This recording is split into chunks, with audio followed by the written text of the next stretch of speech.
my God! A goal to go from the two. Toss sweep one for James White. Cuts it up to the right arm. Cuts it upfield. Driving forward. Diving to the goal line. A touchdown! And a title for the Patriots! I can't believe it! Play clock at 5. Pass is intercepted at the goal line by Malcolm Butler. 45 remaining. Tatum drives down and throws it down. Bases loaded. 2 out. Hard hit into right. Back at the wall. Tie game. Big Poppy. No icing. For the first time in 39 years, the Boston Bruins have won the Stanley Cup. Anything possible!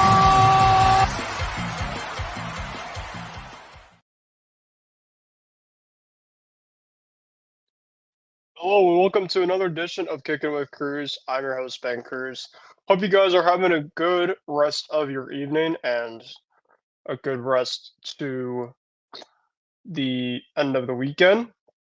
It is officially the first official weekend done in the month of August. So this is obviously our first show for this month of August. Our last show was, I'm pretty sure, last week or week before. I don't remember, but it's been a while since we've done a show. And I figured that tonight, late tonight, if you guys are still awake with me, that if you guys want to come pop in and maybe ask a question on some of the stuff that we have for tonight, feel free to do so. We'll have some fun as usual on our show for tonight. And we're going to get to a lot of stuff in terms of the MLB trade deadline, which happened this past this past week, and some things that have been going on so far the second half of this MLB season.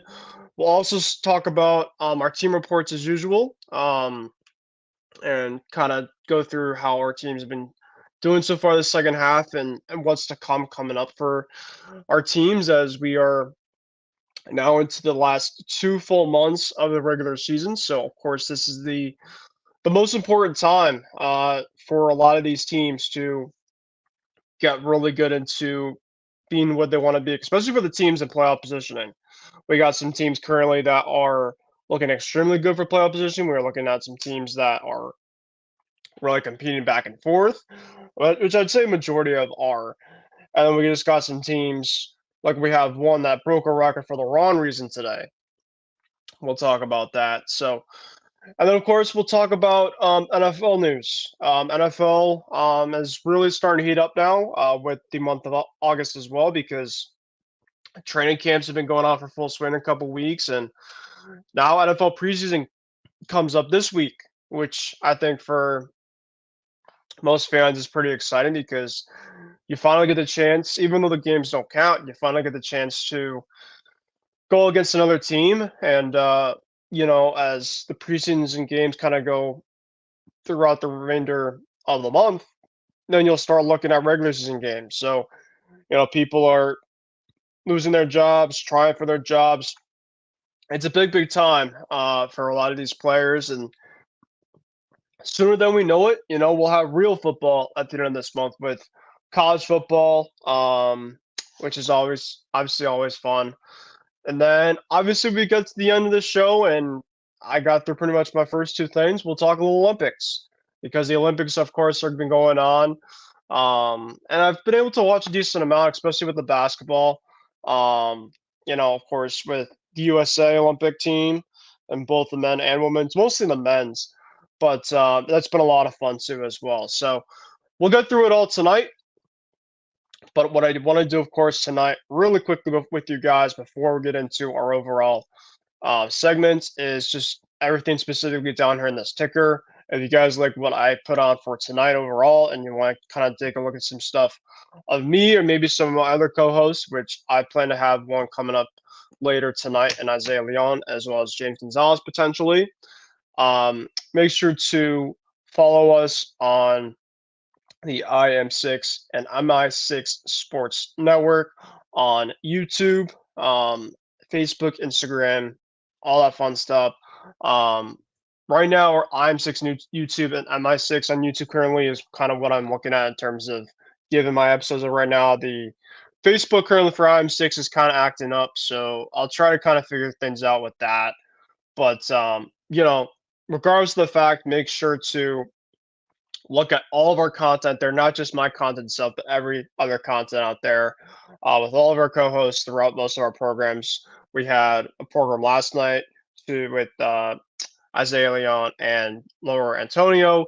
They did Batter Up, which is one of our main baseball shows, and didn't get the chance to watch it, but I imagine they did a fantastic job. Of course, that's one of our main programs there. So make sure, guys, outside of my programs that I put on here for throughout the overall year, to follow everything that we have, as we really are trying to get our content out to you guys and really keep on growing, specifically throughout every single month.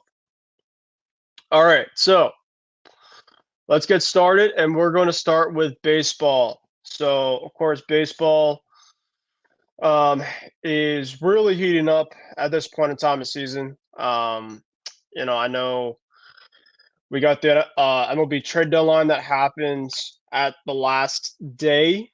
I'm pretty sure it was the last day of July, and there was a lot that happened. So we're gonna kind of recap some of the moves. I'm gonna talk some of the moves that my team made, kind of give my overall glimpse of how that worked out. Um, and just kind of some of the moves that happened around the league. I will warn you guys that there wasn't a move specifically that was eye popping. There was obviously, I think, some moves that were more medium. I guess you could say like medium hot. If you look in terms of like, it's kind of an interesting analogy, but like you look at kind of a Buffalo Wild Wing flavor, and you look at kind of the cold. Those aren't like cold in terms of Buffalo Wild Wing flavor, but kind of just the levels of like how crazy it is, cold to like very cold to like medium to mild to hot, right? Kind of the levels up. You kind of look at that in terms of kind of the tiers of the MLB trade deadline, and just we don't really see any type of blockbuster per se, nothing like a Juan Soto, obviously, or a Shohei Ohtani type of move. I'm not saying those players specifically, um, but we didn't really get that at this year's MLB trade deadline. The biggest potential piece that could have been on the move never got moved because he wanted demands, and we'll talk about who it was in a little bit. But regardless of the fact, there was a ton of moves that happened. Despite in terms of them not having a lot of massive moves around the league, there was a ton of moves in action, and there was a ton of teams that were looking for, I think, for the most part, pitching. Pitching just seemed to be the biggest lane when you looked at this overall market. A ton of teams for both the American League and the National League desperately needed pitching, and we really saw that at the forefront at this MLB trade deadline. So I'll go through some of the moves currently that happen. And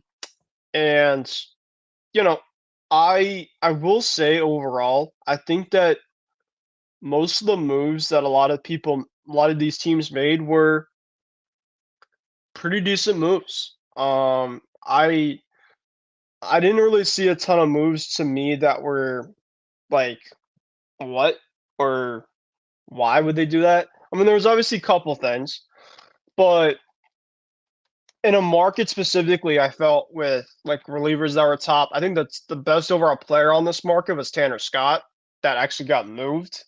I think the biggest player piece on the market that didn't get moved, that I think a lot of people thought would get moved, was White Sox pitcher and ace Garrett Crochet, who was in fact the pitcher that wanted a lot of demands, which I'll talk about later on during the program. And Luis Robert Jr. could have been a massive piece for any team, and he decided to stay. He hasn't had the best year this year, but despite the fact, there could have been a lot of teams that could have wanted his services potentially if happened. But I will say that, a couple teams went on a high fire sale.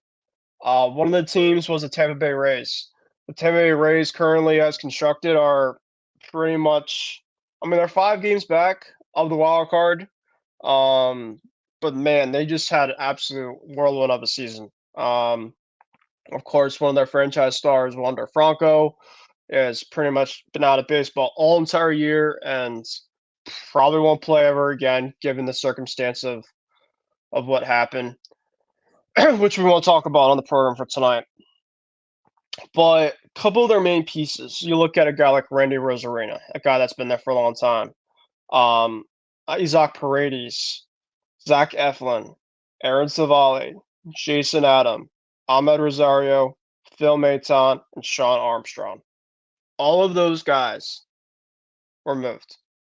Now I'll go through some of the teams that they moved on to really quick, but there was 3 guys that I thought could have been moved that decided to stay. Yandy Diaz, Pete Fairbanks, and Zach Littell. All of those guys essentially were floated out as potential trade candidates. There was reports that potentially Pete Fairbanks, out of one of them, was going to be closed on a deal to go to the New York Yankees, but nothing moved on with that specific overall thing there.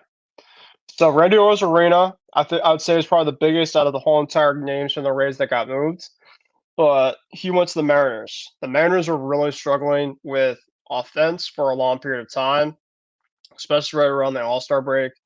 And he's given them a little bit of a spark. He's actually been hitting a little bit better with the Seattle Mariners than he's been hitting with the Tampa Bay Rays throughout this year. And he hit his first home run with the Seattle Mariners actually at Fenway against my Red Sox last week, I'm pretty sure. So he's already doing really well with them. And they also got Justin Turner from Toronto. Toronto had a bit of a fire sale as well, which I'll talk about after. Zach Eflin, one of their mainstay pitchers. I think a lot of teams wanted a guy like Eflin, who's an innings eater. He's not going to be an ace, but he's going to be an innings eater, and he's going to be a guy that's going to come in and kind of know what you're going to get. You're going to get about 5-6 innings, 6 innings max, maybe 7. Probably throw around 92, 93. Fastball, cutter, change, I think. A little bit of a slide as well. So he mixes it up really well, and I think that for this team in Baltimore, who was really lacking for some starting depth in their rotation, he's a guy that's able to come in and really help them out. Kyle Bradish has been on the shelf. Dean Kramer's obviously had a little bit of a struggle this year. John Means has obviously been out for a while. So Baltimore really needed some help in that rotation as they're still trying to compete with the Yankees to win that division. Isaac Paredes got moved. Now, he went to a place where I didn't expect him to go to. But this is an overall team that felt like for a while that they said that they were going to be sellers. But in this case, they decided to buy for this guy, and that was the Chicago Cubs. Isaac Paredes went to Chicago Cubs.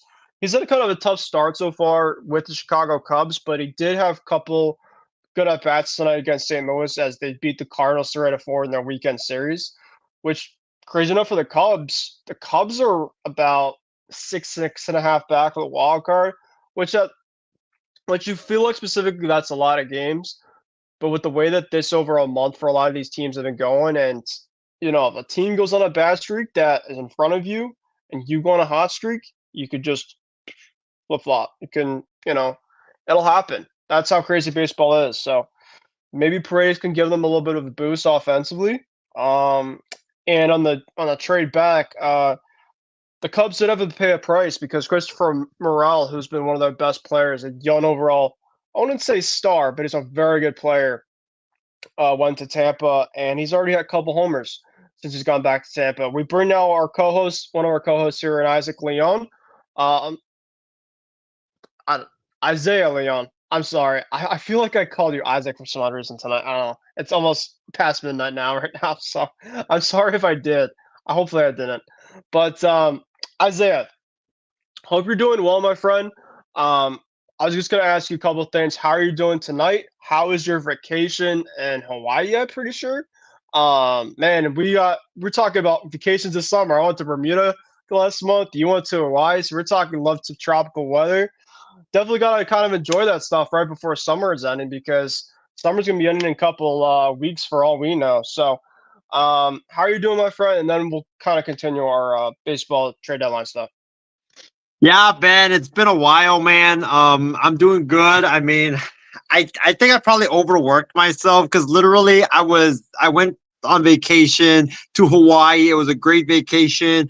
Ate a lot of great food, saw a lot of people. Definitely went to the beach a lot of the time, and I was there just just chilling at the beach and just having a great time. And then I ended up going back to work literally the day after I came back, not realizing that jet lag is a big deal. And so I was like a zombie at work, just so tired and exhausted. I didn't have that pep in my step like I usually do. So, but yeah, I mean, definitely it was fun. It was relaxing. Shout out to the flight attendants on the aircraft who was feeding me guava juice mimosas, like just a bunch of them while on the plane. So shout out to them. But yeah, it was fun. Ate a lot of food, drank a lot of great drinks, and yeah, the beach was amazing, and it was just good to get away from everything and just to relax. And mark a great summer. And yeah, like you mentioned, summer is almost over. It's been a blur completely. It feels like summer Yeah. just started. Yeah, it feels like summer. Yeah, go ahead. No, so no, I agree. It feels like it just like started, and I think kind of when people go on their vacations, and then it's like you enjoy that time, but then you get back and you're going back to reality. Then you look at them like, wait, there's only a couple more weeks of summer. I mean, my mom's a teacher, so she's gonna be teaching in a couple weeks, going back to school. For colleges and stuff, a lot of people are going back at this point in time. So I mean, you look at it, it's like I mean, people say the Labor Day is. I mean, for me, I think the Labor Day is kind of last official weekend of summer, but for a lot of people, it isn't. So Well, and then like to mark the unofficial like start of fall, I mean, we have preseason games coming up this week. So it's like, wow, like we're already in a football season, training camps are underway, baseball is in the dog days of August. You pretty much know at this point who's gonna be like in the race for the playoffs and who's a yep, serious contender at this point.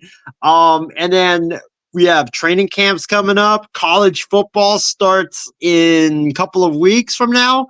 So, crazy. Yep. man, it's definitely like a crazy time of the year. And man, I'm excited to come on here and talk some baseball. And I mean, me and Loro did Batter Up yesterday, and we spent like almost the entire show or half the show talking football, like towards the end of it, because that's how excited we are That's about the awesome. NFL and college coming back. Like, yeah, I'm just so stoked, man, for football coming back and baseball playoffs, and like it's gonna be fun.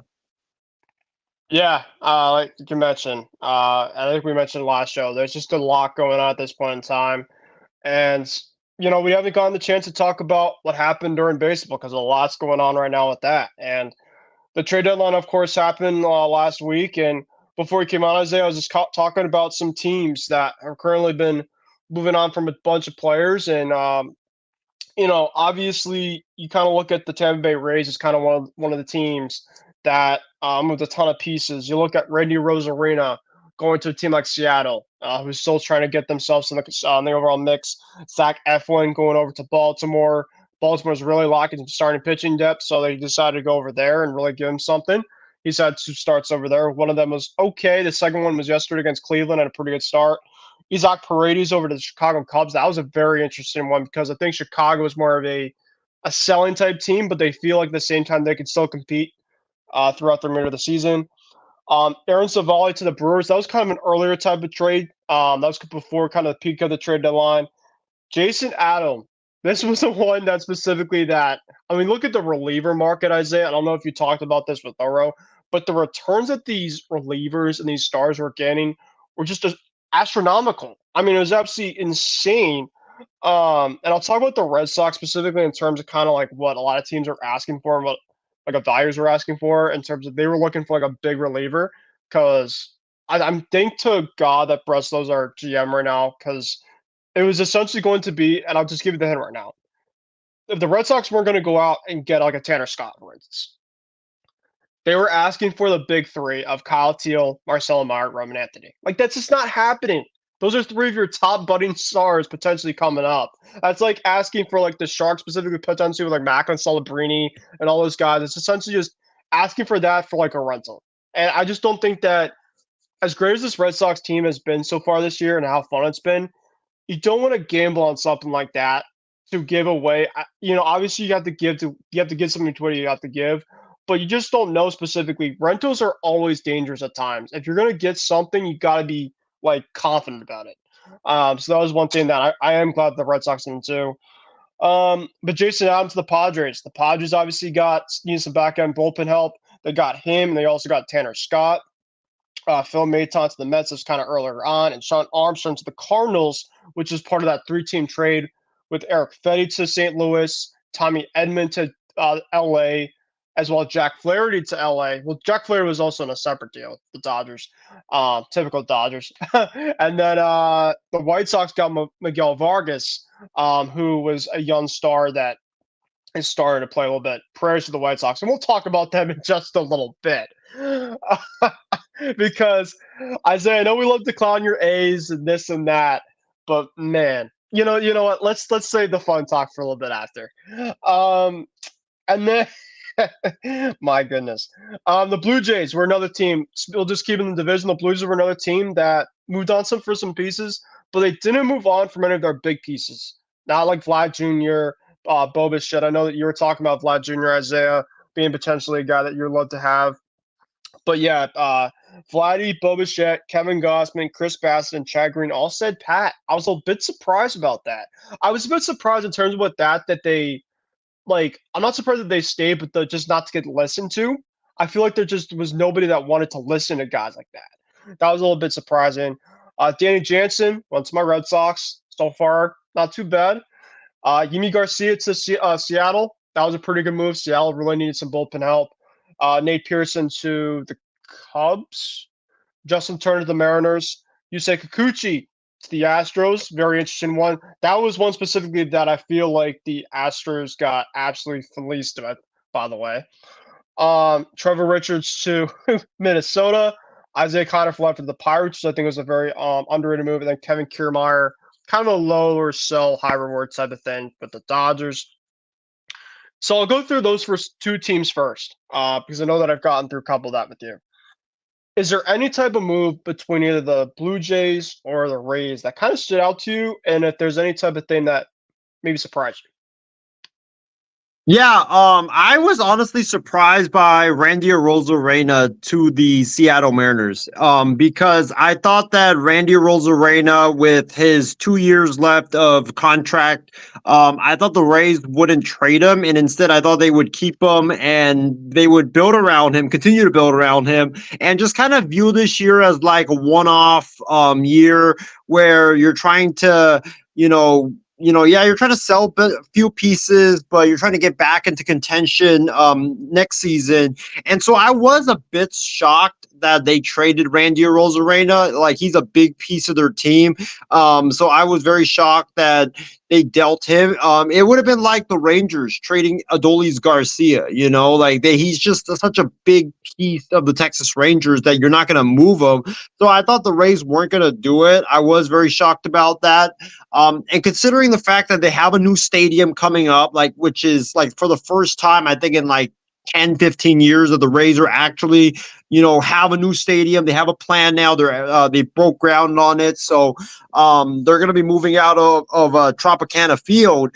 But I thought with the new stadium coming up that the Rays are actually going to buck their way and, not be that cheap team anymore and actually kind of go for it. But, typical Rays, they just cheap, it doesn't matter if they have a new stadium or not.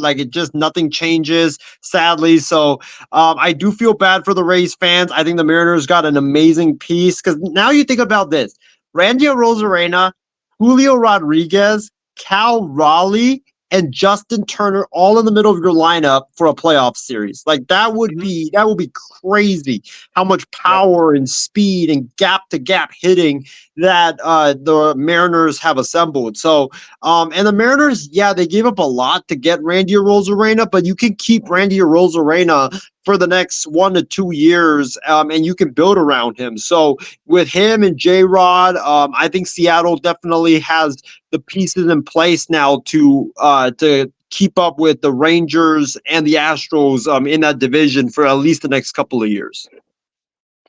Yeah. And you mentioned with Randy, the thing is with Randy, and I talked about this, and we welcome James onto the program. Welcome, James.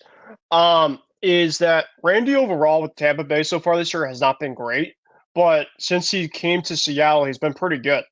He's been able to get that average up a little bit more. I know he's only hitting like the 220-ish, but Seattle, right when Randy came in, they beat the White Sox. So I'm not going to obviously grant much, with that overall. But then they went into Fenway. We took 2 of 3 from them, despite the fact that that last game came down to extras. So that was pretty exciting. And then they just took 2 of 3 from the Phillies, which Isaiah, I don't know if we'll talk about the Phillies in the team reports, but man, they've been sliding like crazy right now. So yeah, I mean that's obviously one of them, one of those moves that could definitely make a difference. James, I'll go to you really quick, and James, hopefully you're doing well. It's been a hot minute since we talked. We're talking a little bit about the trade deadline right now, and the Rays and the Jays type of moves in terms of the pieces that they moved on from. Isaiah and I kind of mentioned really quick about Randy Rosarena. What do you feel like specifically with that move where Randy went over to Seattle, and what type of impact do you think that that's going to happen with that? He's gonna love being there, and you've already seen it. Just in a different environment, having J Rod with him as well whenever he gets healthy and back, I think that's gonna be fun. They needed something to put him over the Astros, and maybe this was it. I know Houston made their move, but I want to talk about what the Rays didn't move, and that was Yandy Diaz. I put out on X one day, or I think the day before, 2 days before the deadline, I was like, whoever gets Yandy Diaz between the Mariners or the Astros would win that division. And neither got him.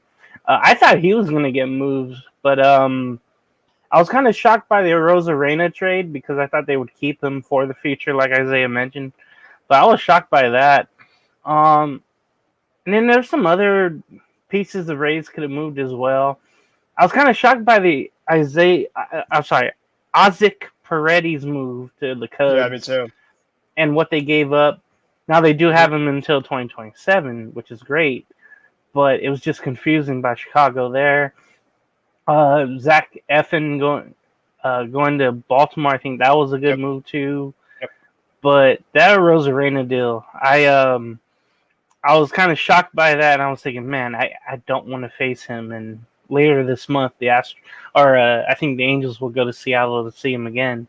But yeah, I think it's a good jolt that they needed. I mean, Cal Raleigh can only do so much. He's always hot, Luke Raley, but Rosarena brings that fire, and I think the fans are gonna love him in Seattle.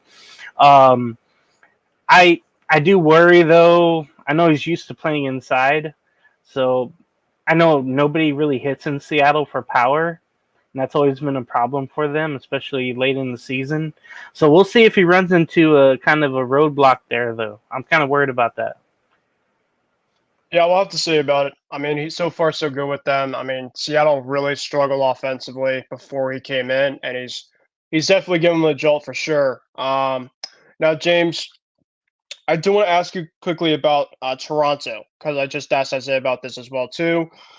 They kept some of their pieces around. Obviously, Vladdy Jr., Bo Bichette, Kevin Gossman, Chris Bassett, and Chad Green. I told Isaiah I was not surprised that they didn't get moved, but I was surprised they didn't get listened to in terms of not a lot of offers specifically from a lot of these guys. I will say, though, with the market and the way that was kind of transpired with a lot of these guys getting massive hauls back for a lot of these type of players that were mostly on rentals, that they maybe were trying to seek the market for maybe at the end of the season than looking at the trade deadline. So, I mean, look at a couple of these guys that the Jays moved on from. Danny Jansen went to my Red Sox. Kind of a smaller move. Yimi Garcia to Seattle. Nate Pearson over to Chicago. Justin Turner joins Randy Rosarena with Seattle. Yusei Kikuchi goes to Houston. Isaiah Conferlefa goes to Pittsburgh. And Kevin Kiermaier goes to the Dodgers. Is there any type of move in there specifically to you, James, that stands out? Oh, let's see. or I any think. type of player maybe that you're surprised that didn't get moved that should have. Oh, definitely. You talk about Boba Shit. We heard all the rumors a week Yeah. before, like he's unhappy, and it's bound to happen any day now. And I'm just shocked by that. But I knew it was going to take a lot for Vlad Jr. to get moved. Yep. This guy up here kept talking about, oh, he's going to the Rangers. We're going to give him whatever they want, whatever they need. I just feel Yeah. like Jays are going to keep him around. He's going to be a mogul Oh. for them going forward. They were pretty much giving away everybody else that didn't really mean as much to the organization. That's what it felt like. And you can't move Springer because that's a contract unmovable there. I do feel like the Astros gave up too much Yep. for Kikuchi. I know there was one not prospect, but I think he was up with the team already. But he was crying in his press conference or Yep. interview. Um, so I do like that move for the Jays to kind of haggle the Astros like that. And Kikuchi, man, he's not someone you could trust. I think going forward, I was kind of I thought they would go big, the Astros, for a starter, but I think they still have more pitchers hurt, and maybe they'll come back eventually starters. But yeah, when I saw that move and what they got back for him, I thought it was too much. And then the other Jays, it was okay. You knew they weren't going anywhere. Trading in division was kind of a shocker. You mentioned the one who went to the Red Sox, and then all the help Seattle got, that was kind of a shocker too. But they really needed it. So, yeah, I wasn't shocked Vlad Jr. wasn't moved, but then every time I heard about Boba Fett, like, oh, he's going to the Dodgers, he's going Mm. to the Giants, he's going to, I don't even know where else he was mentioned to go to. Maybe the Yankees because Gleyber Torres is unhappy. Yeah. I only play second I base. said put the Red Sox in his predictions. I'm like, no way in hell. No, no way. So Yeah. yeah, I was kind of shocked by what they didn't do, but then all the others, I was like, yeah, that's what they're trying to. What is it called? They're trying to stay in it, but They're not. Yeah. yeah, they're trying to say, hey, we're not selling everything, but we're selling what we can get rid of now, knowing that we can be better maybe and save some money or save some time on people. Yeah, I'm not. I know you guys mentioned about Boba Fett, and maybe I think some teams are kind of a little bit hesitant about him because of his injury right now. Maybe that was a bit of reason why about that. So that could have been it as well too. Now I just mentioned this to Isaiah, and I'm going to talk about this now with James. We're going to talk about the worst team in baseball and a streak specifically that came down today that I don't think has ever happened. Well, if it has happened, it's been in a long, long century of time.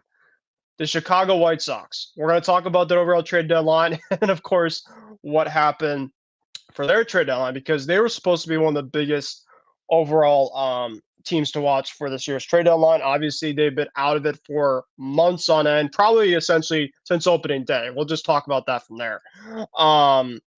But Garrett Crochet, of course, was going to be the main piece that I think a lot of teams would love to have. But, of course, with the White Sox being dysfunctional as they are, they had one of their best players ask for demands.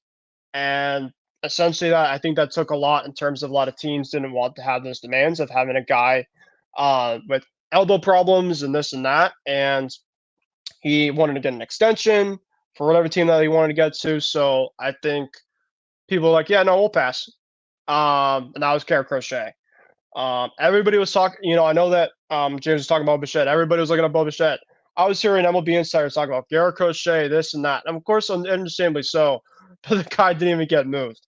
Luis Robert Jr., I know that he's kind of had a slow year overall given his standards, but he could have been helping maybe a team in the second half. He didn't get moved. So two of those pieces did not get moved. But however, they did move on from some pieces.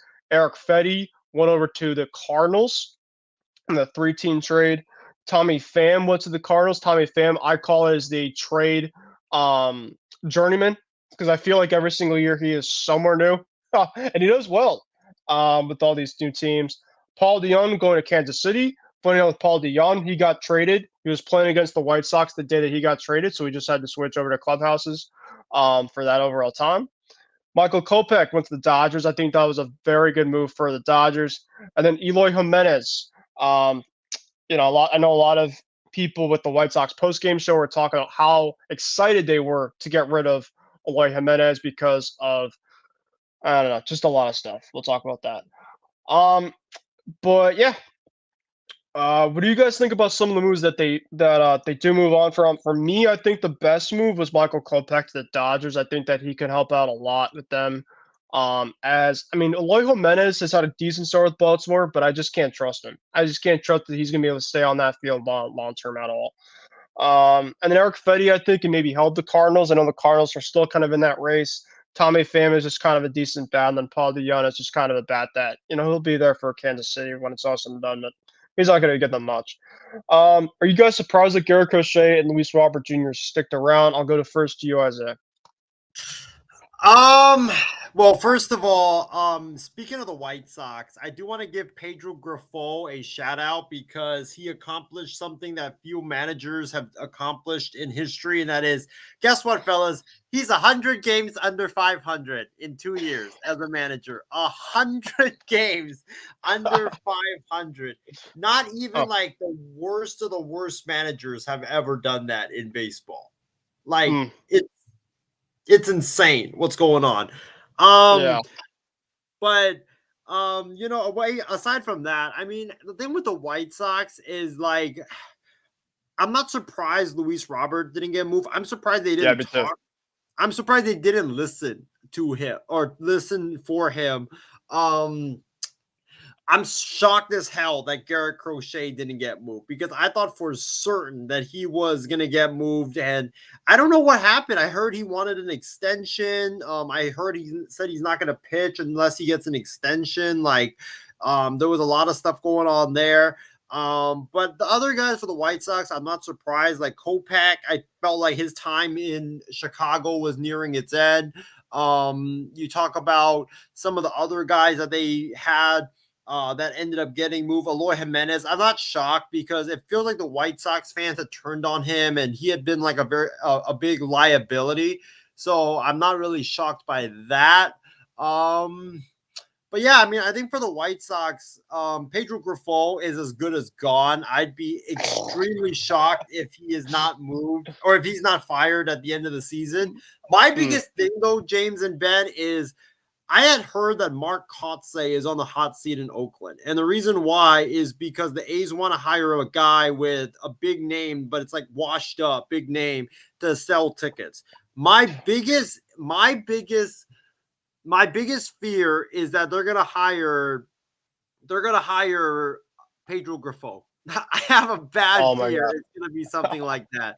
Like I have a bad fear it's gonna be someone because he was well regarded when he was with Kansas City, and that's why the White Sox hired him. So but I mean for the White Sox, I just think like they need from top to bottom. Chris Getz, and me and James talked about this before we came on the air. Chris Getz should never have been the GM. He has no experience to begin with. Pedro Grifol should have never been the manager.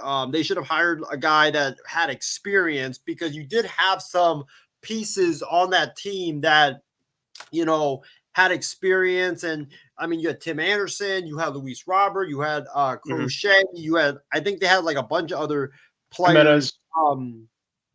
What's that? They had Jimenez still. Yeah, Eloy Jimenez, exactly. Like they had a bunch of other pieces. Kopech, yeah, they had a bunch of other pieces that that could have helped them win, but it started with the hiring of Tony La Russa. Like that really fumbled everything. And the White Sox, I mean, they had a really good young core, like they really did, and everything has just sadly gone down ever since. And I don't know how the White Sox recover from this because it just seems like you're never going to get it right. Grifol was a terrible hire to begin with. Getz should have never been the hire to begin with. And yeah, I don't know what the White Sox do at this point. They're just a franchise that is gonna be sadly one of the worst franchise in all of baseball, not just this year, but for years to come.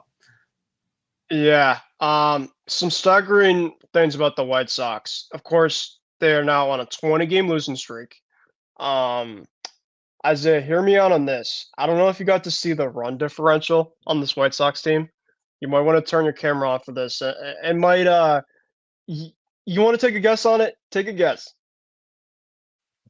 What was the question? What do you think the run differential is for the Chicago White Sox this year? I think it's like minus 200 something probably, or minus 300, like something really bad like that. The run differential for this year's Chicago White Sox team is minus 241. Minus 241. Just got to put it into words. This is not plus. I mean, the New York Yankees have plus 120.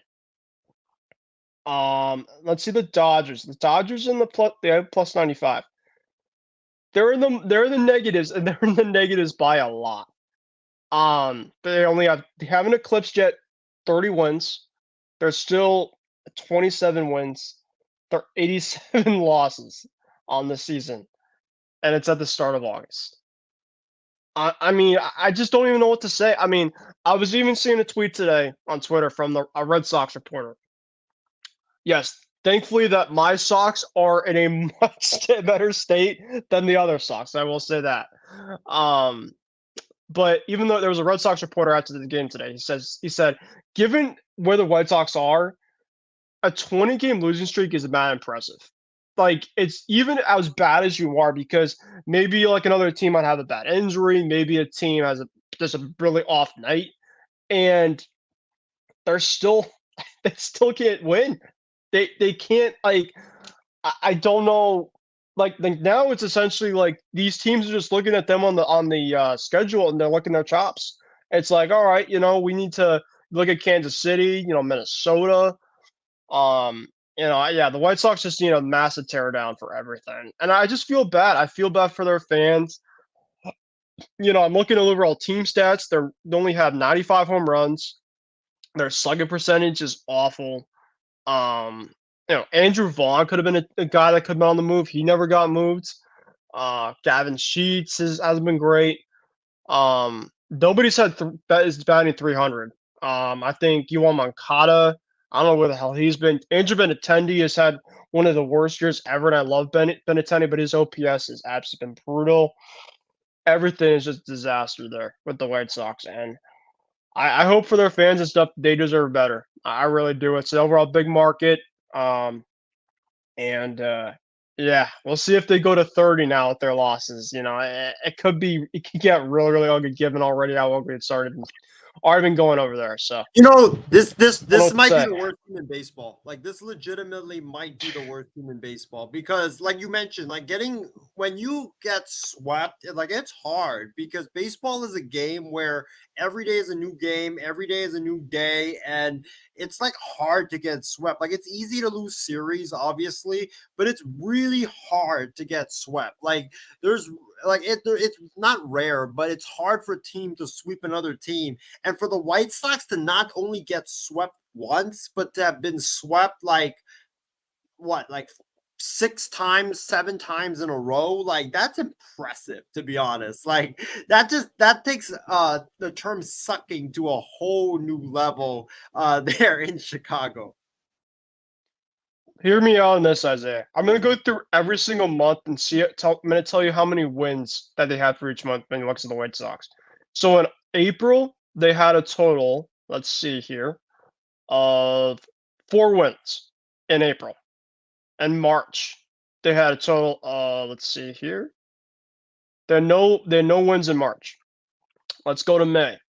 May they had, let's see, 1, 2, 3, 4, 5, 6, 7, 8, 9. Okay, so they had 9 they had 9 wins in May. Let's go to June. They had 1, 2, 3, 4, 5, 6, 7, 8, 9. So they had 9 wins in May and June. They go to July. They had 3 wins in July. 3. So, yeah, 3 wins in July. That's pretty impressive. Yeah. Um, but regards to the fact, Chicago fans, I hope you guys deserve better for sure on that. All right, let's go to some teams that are now in the mix here. We'll kind of move on from the sellers and we'll go to the buyers market.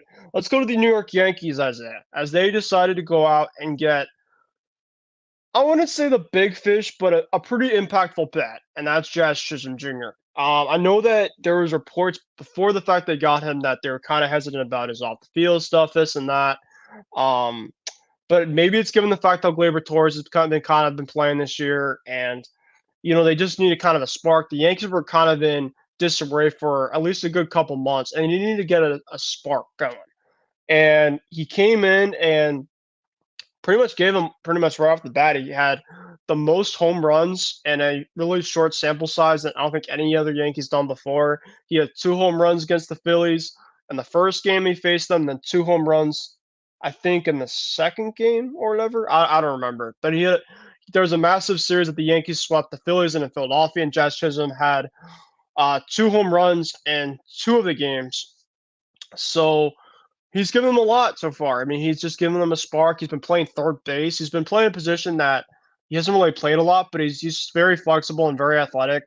Um, so I mean, I'm not a Yankee fan by any means, but I think it's a good bat for them. And if he could be able to just stay healthy, and give them something, I think it just really deepens that lineup for that Yankees team. So what's your overall thoughts on that?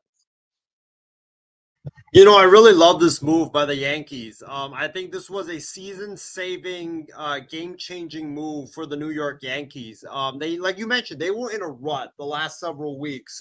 They had been in a funk. They just were boring. They were dead. They couldn't get out of their own way. And Jazz Chisholm has brought swagger. He's brought a new jolt of energy, and he's brought speed, which is something the Yankees didn't have. I mean, this dude is really speedy. He's very fast. He's very athletic, and he's just fun to watch. He's like Ellie De La Cruz. They don't hit for the most home runs. They don't, they don't, maybe not hit for the best average, but the thing with them is that they're just fun to watch. They put the ball in play. They make a lot of freakish defensive plays. They're very fast. They do a lot of stuff that makes it fun. And I think that this was a game-changing move for the Yankees. I think if Brian Cashman had not gotten Jazz Chisholm Jr., I really think the Yankees would have been continuing to slide, and they would have just slide and just slide and just slide. But now with Chisholm there, he adds a jolt to that lineup, and he adds power, and he adds a guy that can hit gap to gap, and a guy that can put the ball in play, and great things will happen. So I love this move for the Yankees. It really helped. It helped the Yankees wake up from their that little slumber that they had when they had the best record in baseball. So this is a great move. One of my favorite trades in all of baseball. Very impactful, and I'm surprised other teams weren't involved in Jazz Chisholm. Like Mhm. I think he's been very underrated. He's been playing in Miami. That's why he hasn't really gotten a lot of the love from the national media. But I mean, he's a great player. He's just very electrifying. And from watching him play in the NL East all the time, like he would terrorize opponents. So this is a hell of a trade by the Yankees, and he's going to make them a force to be reckoned with in October. Yeah, I think he's going to be a good, impactful move for them, for sure. Um, Now let's go to another kind of a big, impactful move going to the National League. That's Jack Flaherty. I think Jack Flaherty. There was 3 teams really that were heavily in on him. The Red Sox actually were one of the teams, but I didn't really think that they were physically in on him. I think it was going to come down to the Yankees or the Dodgers or the Astros. And there were reports out there from Ken Rosenthal after he got signed by the Dodgers with Jack Flaherty that there was an injury risk potentially involved, and that's why the Yankees didn't go for him. I thought that the Yankees really, if they got him, they could have been really a World Series deep contender if Jack Flaherty was over there, and I think they could still be, but he would be a massive push for that to be potentially become a reality. But the Dodgers, man, they decided to go out and get another arm, because why not? I'm not surprised on that. And he had his debut against Oakland, and pitched pretty well. So what do you think about that, Isaiah, with Jack Flair, the Dodgers? I mean, the Dodgers really, I mean, their pitching as of late hasn't been necessarily been great. I mean, it's been okay, but you saw, of course, them play against your A's this weekend, and they have their own struggles. So, I mean, Flaherty, I think that they brought him in, and they're trying to see specifically if they can give him a spark. You look at Clayton Kershaw; he's definitely he's just coming to an end, in terms of his career. They have River, I don't remember his last name or whatever. He's one of our prospects. Gavin Stone, they still have. So, I mean, they have some guys, but Yamamoto's probably going to be out for potentially River Ryan. Thank you. They have Yamamoto potentially out for potentially the remainder of the year. Tyler Glass has had kind of on and off in terms of some injuries and some inconsistencies. So they bring in now Jack Flaherty, and I think that definitely can help them a lot too. Yeah, I think I love this deal for the Dodgers. Like I told Lowroll last night, the Dodgers were one of the big winners of the deadline because they literally got everything they needed on their checklist and then some more. They got Jack Flaherty. The rotation hasn't been bad, but it hasn't been great. Mhm. Kershaw came back, but you could just tell, like, physically, he's at the end of it. He doesn't have the stuff anymore. His body is just giving up on him. Speaking of a guy that doesn't have the just the physical tools anymore, Ben, I think we're seeing the end of Max Scherzer I in agree. baseball. Like, I think that I wouldn't be shocked if Max Scherzer retires at the end of the season. His body is just sadly giving out on him, just like Kershaw. But yeah, Kershaw's body, I mean, I just feel bad. I mean, the guy has been such a legend. His body is just giving up on him, and all that wear and tear from the past is just catching up with him now. That's another guy I sadly will not. I sadly will think might retire at the end of the season just because I just don't think he'll be able to last another full year. And then you look at the other guys that they have. Gavin Stone, very young. He's been kind of inconsistent. Bobby Miller's relegated to the bullpen now. Walker Um, Bueller's been struggling too. Walker Bueller's been struggling. Yep. Yeah, and then River Ryan came up for I think 2 games, one against the Giants. Their offense is not that great, so he pitched very well against them, as he should have. And I mean, I don't think you could count on a rookie come postseason time. So, and then Yamamoto, like you mentioned, he's been out almost all year. Who knows when he's going to come back? When he comes back, he's not going to be 100%. So the Dodgers Mhm. needed starters that were healthy, that were experienced, and that had been playoff tested. And they got a Flaherty. That was a great move by them. He was one of the better pitchers available on the market. What a deal by Scott Harris and the Tigers, getting him on a 1-year deal after he struggled in Baltimore. He's been great for them. And he pitched against the A's. I thought he was okay. I mean, I thought he wasn't like the best, but he Mhm. wasn't bad either. The A's did give the Dodgers surprisingly a run for their money. I know Yeah, they took I was just kind of checking some of the highlights, and yeah, yeah, there's a lot of close games. So yeah, I give the A's man credit. They're despite them with their record, they're not just laying down on these teams. They're going out there playing ball. I mean, it also helps that Brent Rooker is playing out of his mind this year. I mean, the guy is oh yeah, just oh yeah. flat out raking. And we could talk about in terms of the A's, in terms of your team reports, but that was obviously one guy I think that any team right now would kill to have in the second half for some power.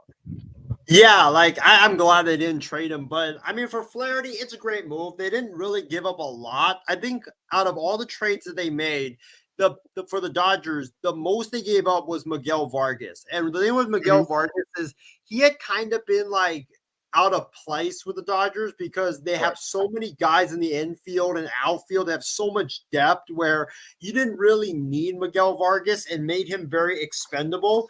So for you to give him up to the White Sox and get Kopech to help your bullpen and to get Flaherty to help your rotation and to get Edman to be the depth as shortstop, which would allow you to move Mookie Betts back to the outfield, which I think he's better Yeah. at than the infield. Right. The Dodgers, man, just one of the big winners Even at the Kiermaier, like that's not a bad yeah, overall move for the outfield. no, Like he could be just a guy that could come in and he's a veteran too, so he kind of knows the ropes a lot. could play really good defense for maybe like if Mookie needs a night off. So yeah, the Dodgers. I mean, people want to give credit, criticism for where they are, but give them where credit's due. Andrew Freeman had a really good trade deadline overall. So, um, our last move that I will get into before we get into our team reports is Tanner Scott to the Padres. I think that was the big move that did get moved. I think that was the big fish.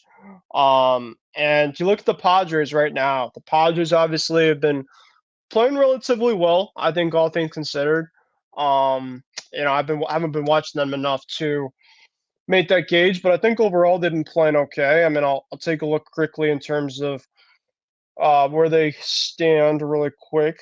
So they're 61 and 52. They're only 4.5 back of the Dodgers for the division. So yeah, I mean, you could say that they've been playing really well. I mean, they just took 203 from the Rockies, and the Rockies have been absolutely awful. But yeah, I mean, give a lot of credit to the Padres have been hanging in there, and their bullpen now they have Jason Adam, they got Tanner Scott now. So I mean, their rotation's looking good. Of course, Dylan Cease. Congrats to Dylan Cease, and congrats to Blake Snell. I didn't get the chance to talk about the no hitters, but we got 2 no hitters in a span of a week, which I think is really cool. We had one earlier in the season with Ronel Blanco, but now we have a total of 3 no hitters on the season. So if there's more no hitters throughout the year, we'll have a tracker on that throughout the program. But yeah, I mean, that was really cool with Dylan Cease, of course. I was fortunate enough to see both of those games on TV in terms of the no-nos, kind of how it just went down. It's always great to see with MLB Network. They give them a lot of credit for, like, if they're in, like, one game, but, like, they kind of see, like, a backstory of, like, we got a no-hitter going on. Even though, like, I hate people saying that, though, like, the ninth inning, like, we got a no-hitter. Just say, like, I always tell my brother this, there's something going on in this so-and-so game. And, like, I just keep my mouth shut. I don't say a word. And then I'll be like, huh? I'd be like, yeah, there's just something going on, put it on. And then, so yeah, I just love no hitters. I love how it happens. It's just how you cannot be romantic about baseball. Those are 2 guys, especially with Blake Snell. Speaking of a former Padre, I'll keep it on the Padres as is. But a guy like Blake Snell, he's never gone that deep, past 6 innings before, and he's able to just put on a masterful performance. And you look at the Giants right now. I mean, the Giants obviously they're trying to keep within reach of the wild card, and a guy like that with Blake Snell, who I think a lot of people are clamoring on for his struggles around the season. He kind of does a lot better in the second half. I think it just takes him a lot of time to get going, and of course, a star like that was really proven otherwise. But really quickly, going back to San Diego with Tanner Scott, you like it or you don't like it? To be honest, I don't like it because I think it's way too much for a rental closer. I think that the problem with Okay. San Diego is they're not a closer short of winning a championship. What they are I agree. their lack of depth. Like their lineup is very good, but it's so front heavy with all these star power. Like they don't have Right. the depth to be able to align with all their stars that they have. Machado's great. Tatis is going to come back. He's going to make them even more powerful. Hassan Kim is great. But how about the other guys around them? Like they're just so star heavy that they always end up struggling because I think with the Padres, like their pitching is great. Darvish, who knows if he's going to come back, but Dylan Cease is there. With Tanner Scott, Musgrove. In the bullpen with Scott, with Suarez, like I think they're going to be great, like 8th and 9th inning. But I don't know how they're going to be from the first inning all the way until the 8th inning. Like they're just not a good team when it comes to how it's constructed. Like they're just they don't have a lot of depth. Like there's just so much front heavy. I think with the Padres, I think Scott, I don't know, because you gave up a lot for him and he could walk at the end of the year. So you basically you have to get to the NLCS for you to justify that trade. And I don't think the Padres are even going to get that far anyway. So I think for the Padres, I don't like this deal just because it's way too much. You don't give it like if that was Mason Miller, like sure, fine, whatever. Because Yeah. 6 years of control left. You can put him in the rotation. You can have him as your closer or in the bullpen for the next 5 to 6 years. That's fine. But for a guy like Tanner Scott, who's a reliever, who's going to leave probably at the end of the season, I don't like that trade at all. And I think that it's going to come back to bite San Diego in the butt. Well, the thing is, you do mention about how you didn't like it. the Padres with AJ Preller is they gave him a lot for both of these relievers. I mean, we kind of talked about around the program that a lot of these relievers overall were just getting hefty returns. And one of the guys that doesn't care about prospects is AJ Preller. So it's funny enough that he gave up a haul for both of these guys. And James Gonzalez, thanks, James, for your comment. He said, "You never know about prospects, so I don't mind the GM going for it for in San Diego." That is true. And we talk about prospects here and there, but sometimes with these prospects, you can't be like prospect heavy overall. Like you can't be like hugging them left and right because they're young guys. You just don't know in terms of how they're going to be working out. But obviously, you want to keep on some of the guys that you feel like could be something, and that's what I think with the Red Sox, at least with like relievers specifically, some of these guys that like, Roman Anthony and Marcel Meyer, even like Christian Campbell. There's some guys that I know for a fact that this should not apart, especially given where the Red Sox are so far in the season.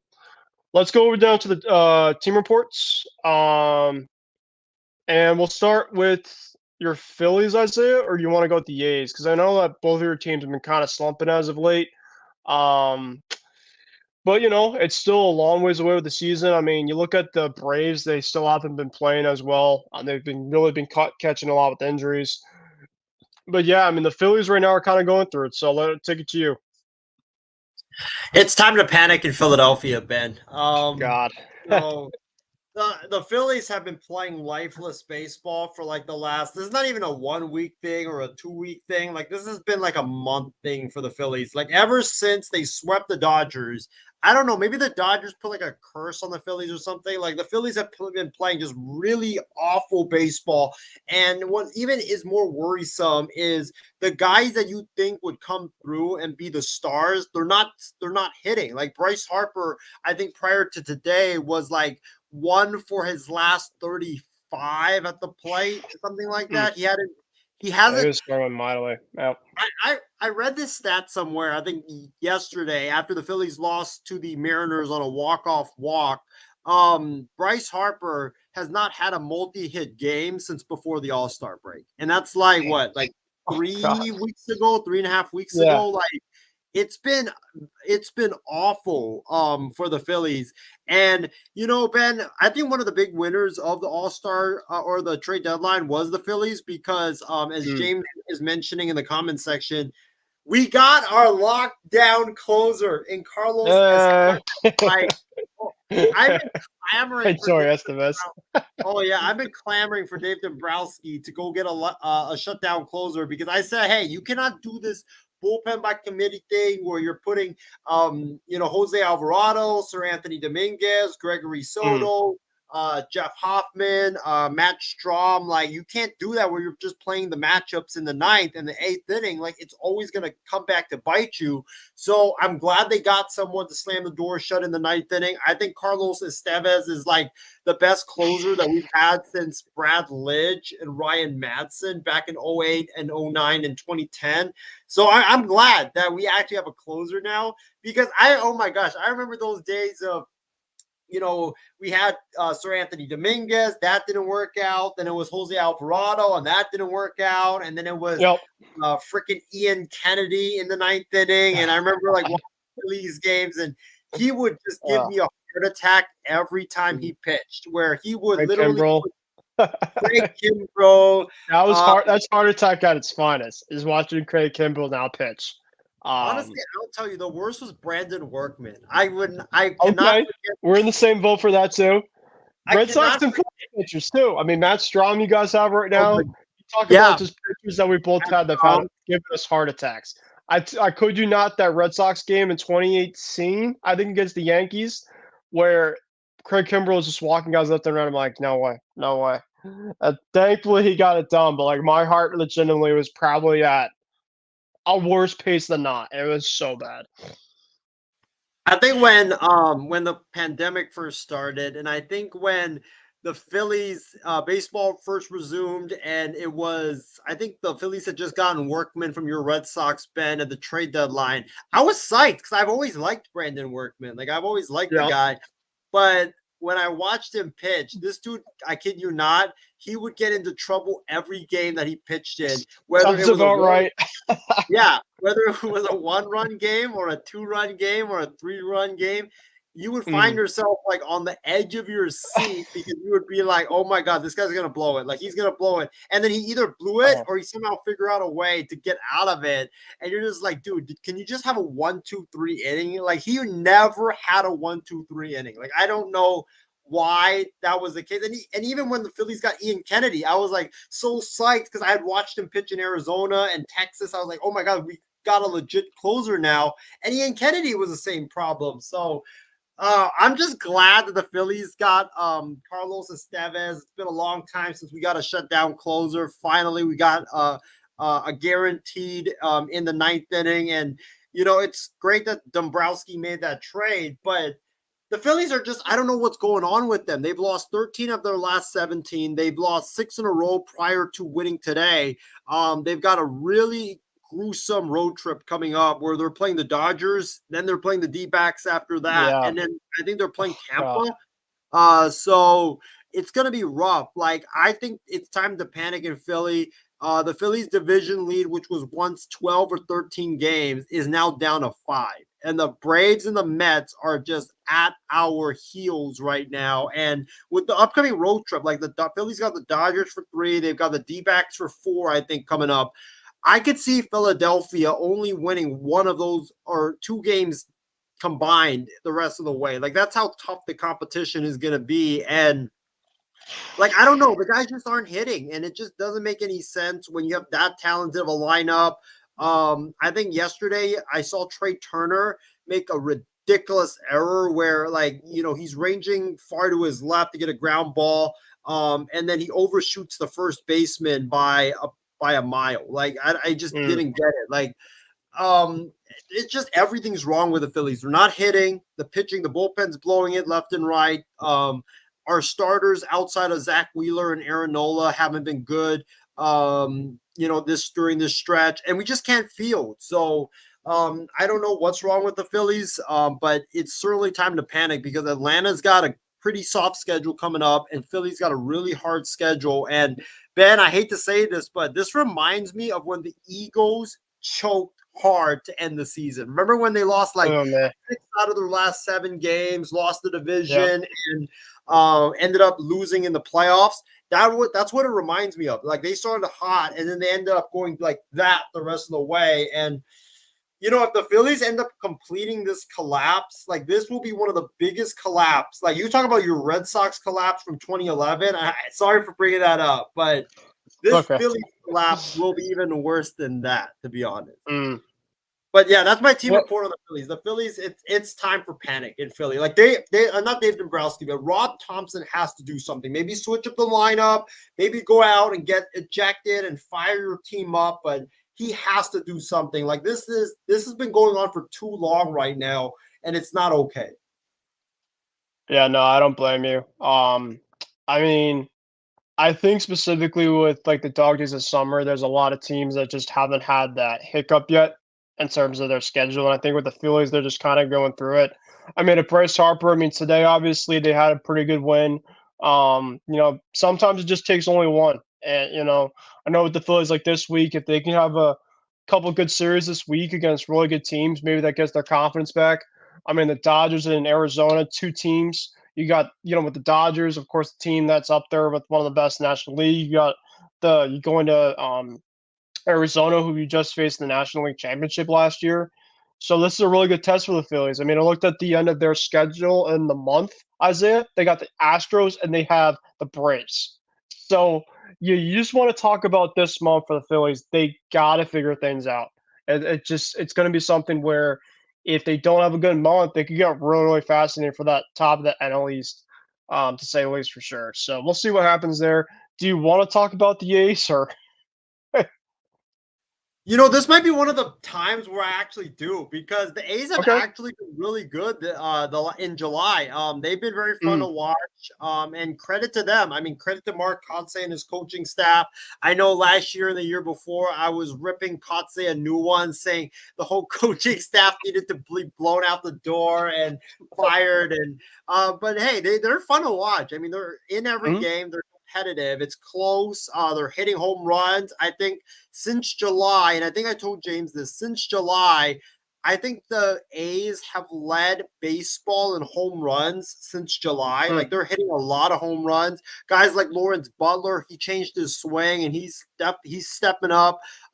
He's becoming a really great power hitter. Brent Rooker is just playing out of his mind, like you mentioned. I think he's got Yep. 28 home runs now, so he could definitely eclipse what he did last year. Um, and then you look at the other, like some of the young guys, like Max Schumann. He's been hitting a lot lately. JJ Bleday hitting for power. Shea Langoliers occasionally barreling stuff up. Dad's Cameron, he's got some really big homers lately. The A's have offense, they're hitting and they've been really really good. And Seth Brown, I mean, ever since he's come back up from the minor leagues, he's raised his average up by about 90 points from 132 to now Mm, 220 something. So he's mm. been really good as well. So the offense has been amazing for the A's. They've been clicking. They've been hitting the ball hard every time. They've been very scrappy. My biggest concern is the pitching. The starting pitching outside of I know JP Sears had a really good start in San Francisco. He's been inconsistent. If he can get that consistency up, then I think that he will be a really great starter in this league. But you look at the other guys they have. Joey Estes has been all right, not bad, not great. You look at Ross Stripling. He did really good against San Francisco, but it's all about consistency with these starters. Like sometimes they'll look really good and then sometimes they'll look awful. And it's just about putting it together. So I think for the A's, the offense is carrying them right now. They're winning a lot of games because the offense is red hot. But I want them to this offseason because we know they're not going to make the playoffs.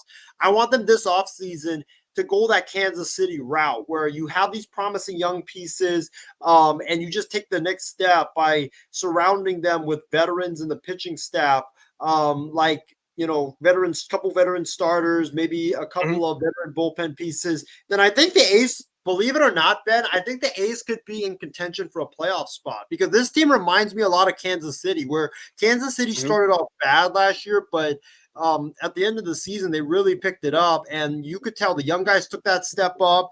They started playing better. The offense started hitting, and it was about getting the pitching right. And Kansas City's done that, and look where they are right now. And I think the A's have identified some pieces that could really help them contend, like a Brent Rooker, Zach Geloff. I really hope this year's like a one-off because he hasn't really done much this season. But Lawrence Butler, Mason Miller, like they've identified a lot of key pieces that can help them, be that next great A's team moving forward. Yeah, I like the comp that you had with the Royals because the Royals have been kind of a similar team like the A's for so long, in which they've really kind of had a lot of rebuild years, and they just kind of need to find that. I wouldn't say that star, but kind of that main key piece.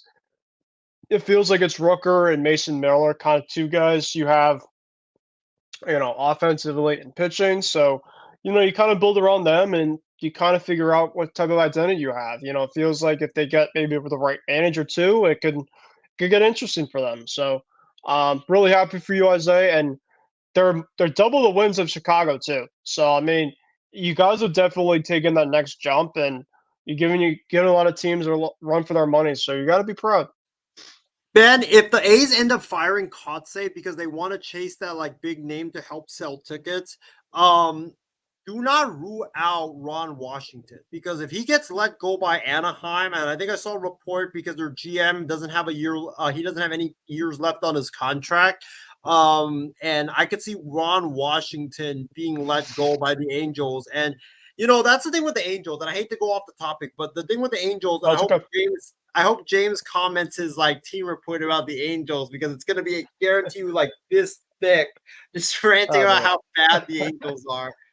Too bad his power went out because I would definitely love to hear it. But Uh, Ron Ron Washington, if he gets let go by the Angels, like the thing is, I never thought he was the right fit for the Angels. Like I feel like he's better for like a contending team than he is like a rebuild because the guy's mhm. 72 years of age. So I feel like he's better with that team than he is with the Angels. Like if you had put Ron Washington with the Yankees, I think he would be a better fit than Aaron Boone.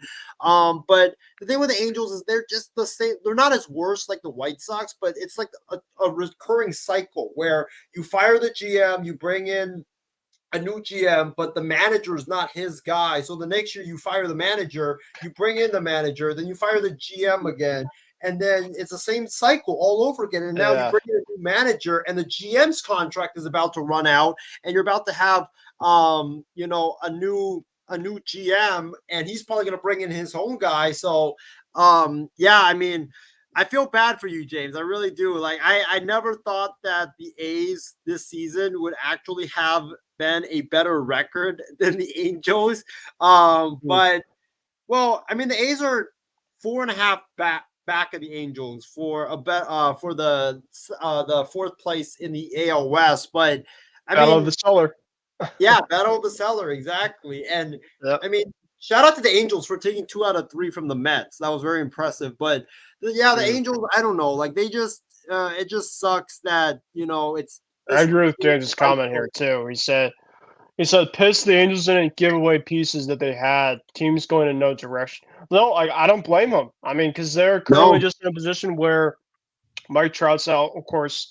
Unfortunately, with Mike Trout, he just cannot stay healthy, and it sucks. It just sucks for the game of baseball. Like I just it sucks. well, But will he retire at the end of the season? Is my question now.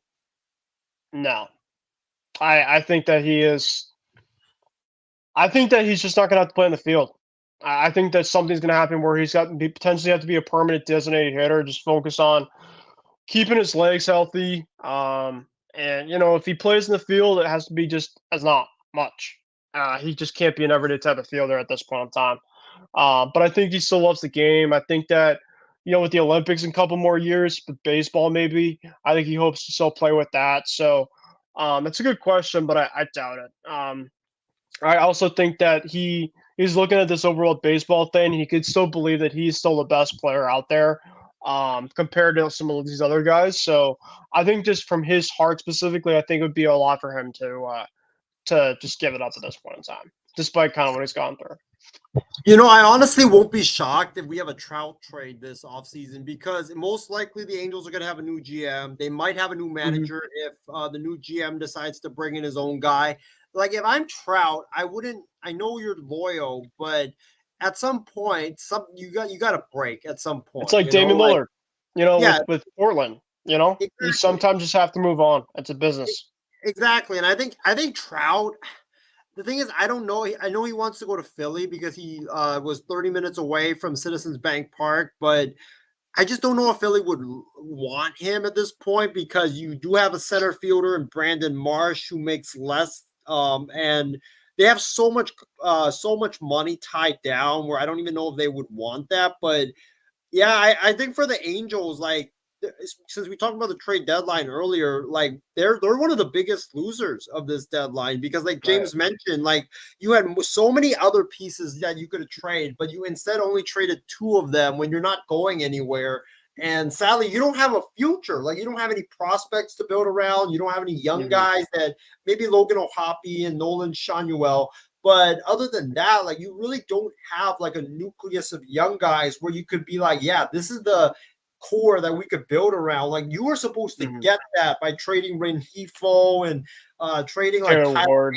Taylor Ward, yeah, Tyler Yep. Anderson. But Yep. yeah, I don't know. Like they just completely screwed it up. And I think Perry Mhm. Minazzi and their GM, he's probably gone at the end of the year. Yeah, their whole thing is in disarray to say the least. And wouldn't it So wouldn't it I be feel bad funny? for James. I really do. Huh? Wouldn't it be funny though if and I would hate this for James, but wouldn't it be funny if they replaced Ron Washington with Pedro Grifo? Oh, I thought you were gonna say Mark Kotsay. or for God's sake. Yeah. God. Oh man. If James is watching, I'm curious to know what comments he would have on that. But trust me, I wouldn't have said that unless Isaiah was saying something about that as well. You got the sellers battling out, and then you got the managers battling out in terms of say who wants to be at the seller as well too. So that's that. But we'll see what happens. All right, the Red Sox. The Red Sox currently right now, as we speak, are still hanging by a thread. I guess you could say it nicely. They're in third place in the division. They had an awful start out of the All Star break. They got swept in LA, and they blew a couple of games in that series. And then they played against the Rockies, and they got a 20-piece on them in that third game. They lost the series in that one. It looked pretty bad for those two series. And then the first game, the Yankees series, that a comeback from behind win. That was great to see. And you thought maybe the tides were turning. And then that second game of the Yankees series, Kenley Jansen was 2 outs, top nine. The Sox came back early on in this game, and Christian tied it, and they lost in extra. It was a really heartbreaking game for the Red Sox. And the game after that, it translated it. They lost the series. So the Red Sox, their first three series, they lost. And they needed to be able to bounce back and get something going, and they found a way in the Seattle series.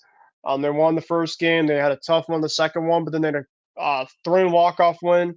Rafael Devers had a double off the wall, and they had a big one in that one. And then they're starting now a massive road trip. Started in Texas, defending champs against your team, Isaiah, the Texas Rangers. So I got a good glimpse in terms of how they look. And man, they've been underperforming all year, man. Just kind of watching them, just playing them this weekend. Adolis Garcia looks lost out of his mind right now. I mean, the thing about Adolis Garcia is when he is not going well, he swings at a lot of stuff. And I think the Red Sox pitching was just throwing off speed stuff left and right on him. He just was not picking it up. Corey Seager was killing us left and right. He haunts that first pitch, man. I mean, Nick Pivetta today, first pitch up, boom, out of the park. Josh Jung got a homer today. So they have their lineup is looking still really good, but it's not consistent. They're not getting the high amount of runs to win these games, and they're relying too much on their pitching staff, which I think overall their pitching's been this year. So it's just been kind of one of those years for Texas. But regardless of the fact, the Red Sox needed this weekend series against them because Texas is still trying to battle it out and see what they can do. And the first game, the Red Sox had a really good win. And then the second one, Texas had a really good comeback from behind win. The Red Sox were up 3-0. And then Jonah Heim tied it up. Tanner Houck has been struggling ever since that second half, giving up a lot of homers. And Cutter Crawford, as much as I love Cutter, he's given up the most home runs in baseball this year. The Red Sox, ever since the All-Star break, I feel like every run they've been giving up now is just a long ball. So it kind of sucks. It's kind of, with Texas specific, especially I feel like it's more of a hitter's park than anything, but it was a home run derby all weekend.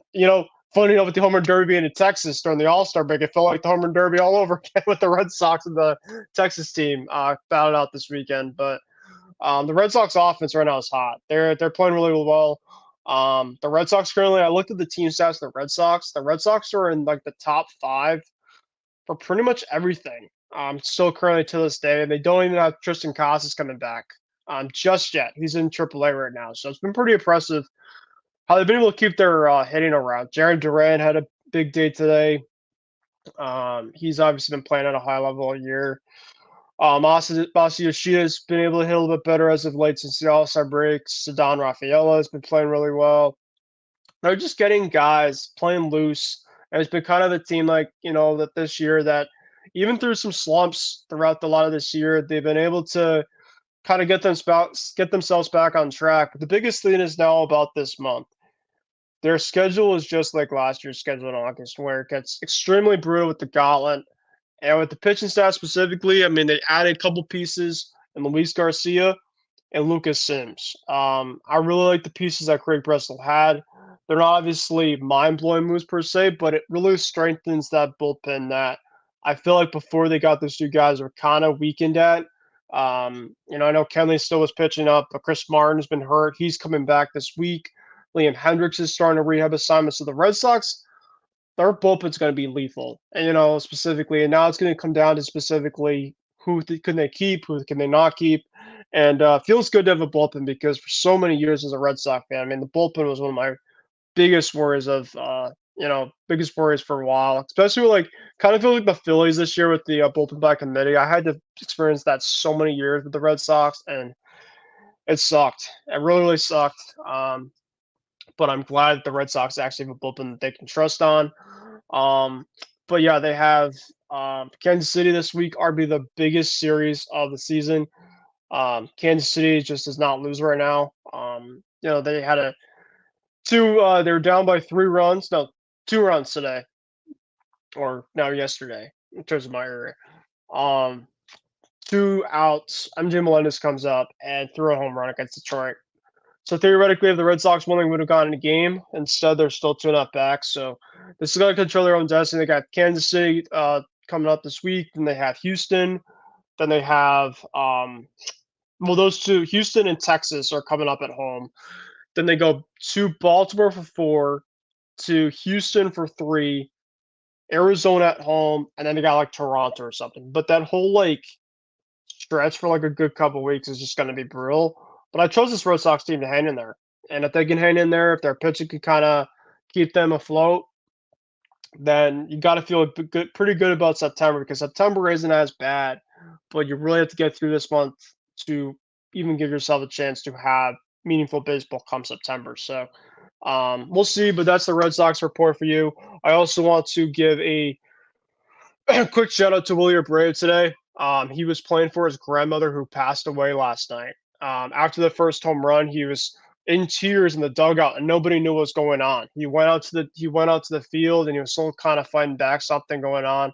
And I didn't know. A lot of people didn't know. Then Alex Cora after the game today saying that his grandmother passed away, and he said that Willie Abreu had 2 home runs. The second one, he was feeling something good from earlier. So it was really cool to see him, not only have 2 big swings and get them the good wins for today, but to do it and to do it for somebody that, I bet meant a lot to him.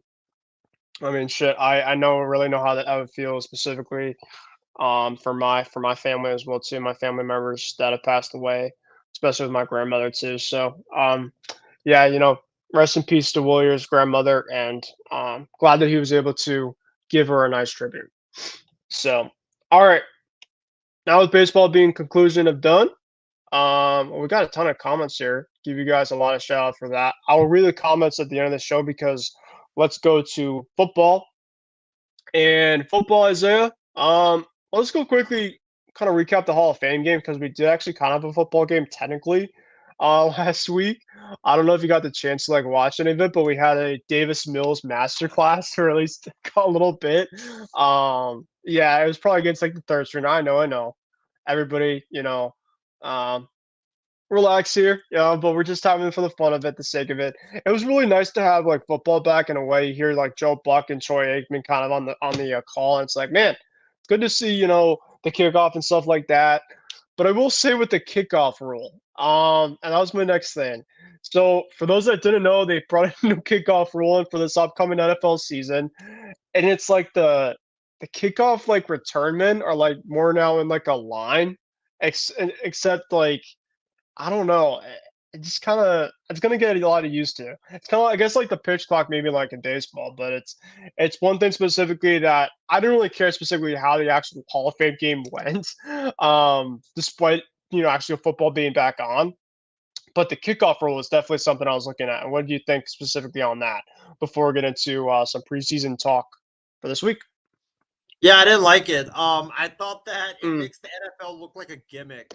It makes the NFL look like the XFL, and it's not like your traditional football, like it's been played for the last 50 plus years.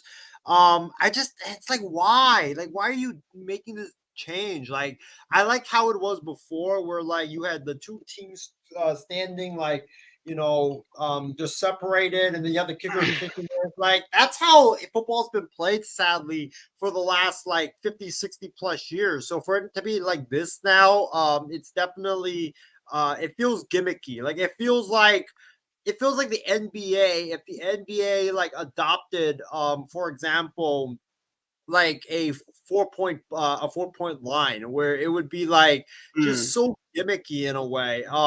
It doesn't feel like it's the NFL. Like I don't think I will get used to watching this in preseason or when the season does come. I think you will see a lot of I do think you will see a lot of what's it called? A lot of teams get kickoff returns for touchdowns, which will be good because you get to see kickoff returns or punt returns for touchdowns, which we haven't seen a lot of in so long. But I just don't like it. Like I think it makes the NFL look like the XFL, and it just really takes away from the game. So I don't like that. So as you were talking, there's a Forbes article that I just got here, and I will read some of it for you and the audience here. And it talks about the kickoff rule a little bit. So it said the new rule was approved by the NFL owners earlier this year, noticeably placing defenders and tacklers closer to each other downfield, a significant distance from where the kicker boots the ball from the tee. All players in the kicking unit besides the kicker line up at the opposing team's 40-yard line, just 5 to 10 yards away from the receiving team's defenders in the setup zone, which is between the 30 and the 35-yard line. The kickers will continue to make kicks from the 35-yard line, while the receiving team can position a maximum of 2 returners in the 20-yard line landing zone, which is between the goal line and the 20-yard line. Hopefully, you guys get that so far. Kicks that land in the landing zone and from the end zone must be returned, while balls that hit the landing zone and reach the end zone could be also downed for a touchback that starts a drive on the 20-yard line. Kicks that reach the end zone first can be down for a touchback to the 30-yard line, and kicks that go out of the back of the end zone will result in a touchback that result a drive at the 30-yard line. So I don't know. Like it just feels like there's just so many like unnecessary type of things with this. And then the last thing I read here is the receiving team players, besides the returners, and kicking team players, excluding the kicker, cannot move until the ball hits the ground or a player in the landing zone or end zone makes contact. Through the returners are free to move prior to or during the kick. So that's that from Forbes. I know that I still am trying to get everything right there for those that don't understand what's going on. I don't blame you because I don't get it right now. Yeah, I guess we're just gonna have to figure it out, I guess, during the season. But that was one of the biggest things that was encompassed during the Hall of Fame game. So that game was shortened by rain. The final was the Bears. I think the Bears won. Let's see here. I don't really care. I mean, CJ and Caleb Williams didn't play. 21-17 was the final. The Bears over the Texans. In this game, I will say, Isaiah, I mean, I did see some guys that were playing decent for their jobs. I mean, Brett Ripien, credit to him, he's been around the league. He played a decent amount. Davis Mills. I'm surprised that Davis Mills even got some action because Davis Mills was a starter for a little while with the Texans, and he played a little bit. I saw Cam Akers out there. Cam Akers has been flown around a couple places at running back, so it wasn't just some guys that you just didn't know about. There were some guys that were maybe some guys that have been on some teams that have played a lot, and they're just kind of new to change the scenery, but they're not going to be too far up in the depth chart, so they just got to get some playing time. So, but yeah, overall, the game doesn't mean much, but we'll talk about overall our teams really quick. And we got some more preseason football coming on this week, folks. That'll be starting this upcoming Thursday. So we can go through your preseason week one. The Patriots and the Panthers. My Patriots will be playing on NFL Network, so I get to watch it, thankfully, on Thursday. And the Red Sox actually aren't playing on Thursday, so that'll make my night even better because I don't have to worry about flipping back and forth. And the Lions are playing the Giants on Thursday as well. Friday, let's see.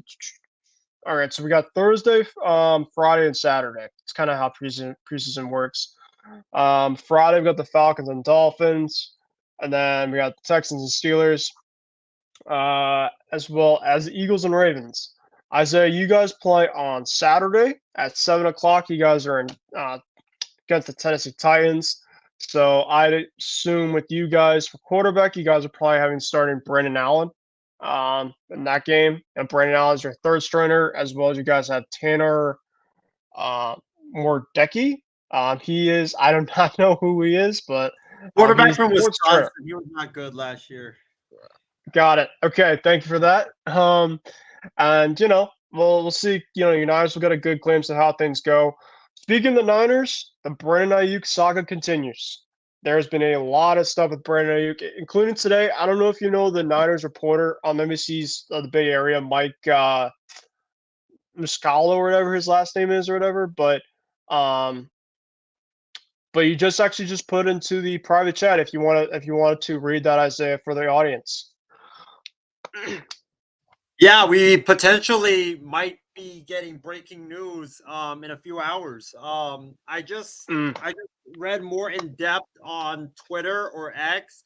And so we got a few things. And this is very notable because if 49ers beat reporters and insiders are saying that, then it most likely is true, and there's a lot of legs to it because they're plugged in and they are reporting on the organization for many years and many days. So Matt Mayoko from the 49ers is reporting that after weeks of him saying like it's not likely that Ayuk gets traded, he is one of the most trusted 49ers insiders in the business. So when he says something, he's not putting that thing out there just to say it. Like there's some legs to it. And he is reporting that it is more likely than not that Brandon Ayuk will be traded from the 49ers fairly soon. And this follows a report from Grant Cohn of Sports Illustrated, who we've had on before, and he's very plugged into the Niners. He says right here, and he did a video on this today, that he's hearing that the 49ers are on the verge of trading Brandon Ayuk and that a deal could come together fairly shortly. And I do want to post this because this caught my eye today with all the Ayuk buzz that is going on. This NFL draft expert, Cam Marino, who's got a lot of followers, is saying that the Patriots and the Browns are the front runners to acquire Brandon Ayuk in a trade, and that both teams are more than willing to pay Ayuk the contract that he wants. And Ayuk is not expected to be a 49er in 2024. So, Ben, we potentially could get like a holy bleep Brandon Ayuk breaking news trade maybe by tomorrow. Like there's a lot of smoke right now, and you and I both know this. When a lot of smoke, there usually means fire, and now 49ers insiders are reporting this. So we could get an Ayuk trade coming up maybe tomorrow or in the next week. So watch out for that. But I think it's trending towards a trade because I don't think 49ers insiders would be putting it out there if it wasn't trending that way and if something wasn't close. Matt Mayoko reported that, the Niners were going to do something big prior to them a couple of days before they landed the number 3 pick when they selected Trey Lance and traded all those picks. So,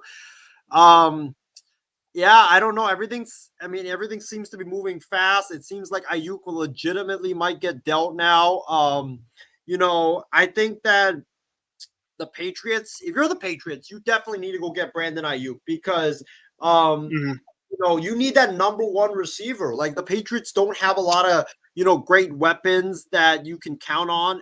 And we've seen like for young quarterbacks, especially like Drake May, and especially with him reportedly struggling at training camp, you need a target that you can trust. And I think that the Patriots would be so stupid not to go get Brandon Ayuk. Like if Brandon Ayuk really is on the verge of getting traded, you got to go get him. And I think the same is said for the Steelers, the Commanders as well. Like you got to surround your quarterbacks with especially the young ones, with a trusted weapon. I think that for the Niners, it would be kind of ridiculous if they did give away Ayuk. Like I would rather give away Debo than I would give away Brandon Ayuk. I agree. Yeah, I think Debo sadly is a gadget player. Like he's more of he relies on his athleticism and his speed. And once that's gone, like he's not going to be a good receiver. So with Ayuk, he ages better. He's a really good route runner. And we've seen those guys that don't rely on their athleticism, but they rely on their route running. They can last until like their end of their 30s and into the early 40s. So I think for Brandon Ayuk, if the Niners trade him, it would be a major mistake. But my issue with Ayuk is the money. Like him demanding $30 million. Like I always say, you cannot win. You cannot win paying a defensive end $25 million, $30 million plus, and you cannot win a Super Bowl paying a wide receiver $30 to $40 million plus. Like it just doesn't end well. So I think for the Niners, it would be a mistake. But I think for the Patriots and the Commanders, they definitely should be in on Brandon Ayuk. Remember, Isaiah, we were doing that NFL draft show together, and I told you that the Niners drafted a receiver that this was going to go on all summer, and it pretty much has. There hasn't been any point in time like, yeah, maybe there's been a little times here and there that's like, oh, he's doing okay, the whole thing is going to be moving on. I mean, right now, you have Matt Mayoko, like you're mentioning, and he was saying that I've said it for a while. I don't see any scenario that they're going to trade him. He said now I believe it's a legitimate option. That tells me that he wants to get paid. Brandon Ayuk right now, currently at this point in time, potentially wants to get paid. Maybe he wants to be for a lot of these guys that, as much as they want to have like star players next to them as receivers, a lot of them are kind of starting to kind of trend to maybe being like at their own one on a team specifically. And I just don't know if Brandon Ayuk is seeing that with the Niners, in which they have so many other weapons out there. And it's more of Isaiah right now is does he want to stay in house and try to get a ring, in which the Niners have a very good chance to once again for the season? Or does he want to get paid and go to a team that for a fact you're going to get all the production with as the main focal point? Like you said, if the Patriots got him for like a young quarterback in Drake May, it'd be an instant perfect fit for him. Or like even like Russell Wilson, and Justin Fields, he'd be a perfect fit for them as well too. So this is going to be really fascinating. I mean, I was seeing right here, Isaiah. I mean, Matt Judon has not been signed yet. If the Patriots were able to make a trade happen where they traded Kendrick Bourne and Matt Judon and like a second round pick, would you take that right now? It depends on the offers I could get. Like because Okay. I know the Browns, I've heard of talks where they are offering Amari Cooper potentially for Oh Brandon God. Ayuk. If that happens, I'm taking that in a heartbeat. Oh hell yeah. I don't know what James is going to say to this, but if I'm the Niners right now and Ayuk wants to get traded, I'm calling the Raiders to try to get a one-on-one Devontae Adams for Brandon Ayuk. I'm seeing what the Raiders say because I know Devontae wants out of Vegas. He's not going to come out and say it, but I know for a fact he does want out of Vegas. So maybe the Raiders would do it. You get a younger receiver. Yes, you have to pay him a little bit more, but you get a younger receiver. Devontae Adams just got paid, and he would join a Super Bowl contending team. Like, I think the Niners are at this point, Ben, where I don't think they can take on draft picks, sadly. Like, I think that they have to take on, like, a proven veteran to help them win now because a lot of their guys are coming up on contracts after the season. And I don't know, like, what you're going to do if you trade away Ayuk for picks. Like, you're a team that's built to win now. So that's why for me, like, if the Browns are offering Ayuk or for Ayuk, they're offering Amari Cooper, you got to take that in a heartbeat. Like, if the Raiders, if you're the Raiders, maybe you should consider Devontae Adams for Brandon Ayuk because you're not going to win now. Like Ayuk is young, you could build a wide receiver core around him. Like maybe you could do that and ship Devontae Adams and his disgruntledness out of Vegas and to San Francisco. So quickly, some things going on with this article that I've been reading here about Ayuk. Ayuk reported to training camp on July 23rd. Okay, so that was a couple weeks ago, but is yet to practice as part of the hold-in while his contract situation remains unresolved. He has been a regular presence in Santa Clara. He's been attending the meetings and often watches the practices. His every move around Lynch and Coach Kyle Shanahan around the practice field has been observed and scrutinized. Ayuk has expressed an interest in remaining with the Niners, so that remains a possibility too. All he has to do is accept the San Francisco's latest offer, which is believed to be at least a couple million shy of the $30 million threshold. I mean, are you taking that if you're him? No, because I know he wants $30 million plus, so I know he's not going to take Mm-hmm. that. It's probably going to have to be $30 million plus, or he's just going to just keep holding out and holding out and holding out. And now this is the question: what is T. Higgins going to get? Like, what if Yeah. because isn't he holding out too? Like, I feel like he is. But there hasn't been a lot of talk about him. It's just been like Brandon Ayuk, Brandon Ayuk, Brandon Ayuk. I don't know. Like, I think that, well, no, T. Higgins is practicing, thankfully, but Yeah, I think T. Higgins is going to be a free agent, I think, after this year. So he might have go all in for this year for the Bengals, and then he might get the bag next year, potentially with another team. I wouldn't be shocked about that. But I also wouldn't be shocked if he gets a massive pay extension from the Bengals either. I wouldn't be surprised about that. But I do know that he has a contract coming up specifically potentially for him to get moved after this year. what is Devontae Adams making? Because if he's making I think he's making less than 30. I think that's what he's making. If the thing is, I don't know if the Raiders would accept that though. Like, I know that he is signed until 2026, so he's not going to hold out. I would take Devontae Adams just because he's more potent and he makes less money than Ayuk. I just think Ayuk for $30+ million, like that's just not worth it whatsoever. Even though he's a really good receiver, but I don't know. I don't think that's worth it. But hey, if I'm the Patriots, definitely got to go all in for him because that could be your number one receiver for many years to come. Definitely so. All right. Really quick before we get into our final thoughts, Isaiah, I want to kind of talk to you about the NFL preseason, any of that stuff kind of coming up. Is there anything that you're looking forward to? I mean, with the Niners training camp and stuff like that, I know you sent me something off the air in terms of how the Patriots have been looking. I think for the most part with the Patriots overall, I mean, Drake May has had some struggles here and there, but I do think that he's a rookie and it's not all padded too, and you're not obviously going against other teams, so it's kind of really hard to gauge kind of how things are looking. My biggest thing is about Matt Judon. They got to get this thing done contract-wise specifically. I know that there was couple practices that he was not practicing in.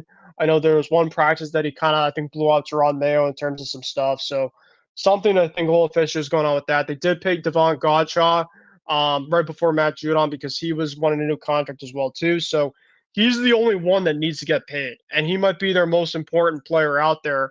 On this team, not only just defensively, but in the whole entire team. So he needs to get locked up ASAP before the season starts because you just don't want that overall drama kind of leading into the regular season. So I don't really care in terms about the preseason. I will be curious to see if Bailey Zappi, your guy Bailey Zappi, will play on Thursday against Carolina. I know that Joe Milton and Bailey Zappi are probably going to be playing a lot come Thursday. I don't know if Drake will play a lot on Thursday per se. He might play a little bit of snaps, but I do think that Joe Milton and Bailey will probably get some snaps. And time will tell in terms of who will get that quarterback 3 spot for the Patriots. I think they will hold at least 3 guys on the quarterback depth chart for that. But all in all, I think overall good strides. Javon Baker's been balling out so far. The receiver that they got, the Patriots did, out of Central Florida, I think. Well, he played at Alabama, but he also played at Central, I think, Florida. and Javon Polk, who they got from Washington. Two of the rookies have been playing really well so far. So all in all, I mean, it's been up and down. I think training camp wise the Pats, but we got to see some training camp kind of coming to a close. Again, some preseason games coming up, which is pretty exciting. So lots of fun stuff there. So that's that. I'll go to you, Isaiah, really quick for the remainder of the NFL segment, and then we'll get to our final thoughts. Yeah, I mean, in terms of like the preseason, definitely very excited because football is back, man. We get some live football, even though it's preseason. We do get some football action. I was actually trying to go to the Seahawks Chargers game, but I royally effed up because I bought a ticket to the Seahawks Chargers game thinking it was in Seattle, but it's actually in LA. So, different places. But the thing is, like, if anybody wants, this is how you know preseason doesn't matter. The Seahawks Chargers game with fees included, the overall let me price. guess. Yeah, go ahead. Let me guess. $50. Not even close. With fees included. This is with fees included. 120. No, way less than that. 20. Less. No way. Really? 10? Well, I don't know if it's still the price on Game Time, but I found multiple tickets to the Seahawks Chargers game for the upper deck with fees included for $5, $5, $6 to $7. Like, oh, wow.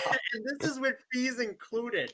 So without fees, Damn. it's probably listed as like $2, $1. Like, you probably could get tickets to that game for the same as a Big Mac at McDonald's. Like, that's how cheap the tickets are. So I was actually thinking about going because I was like, holy crap, like $6 for an NFL game, like that's crazy.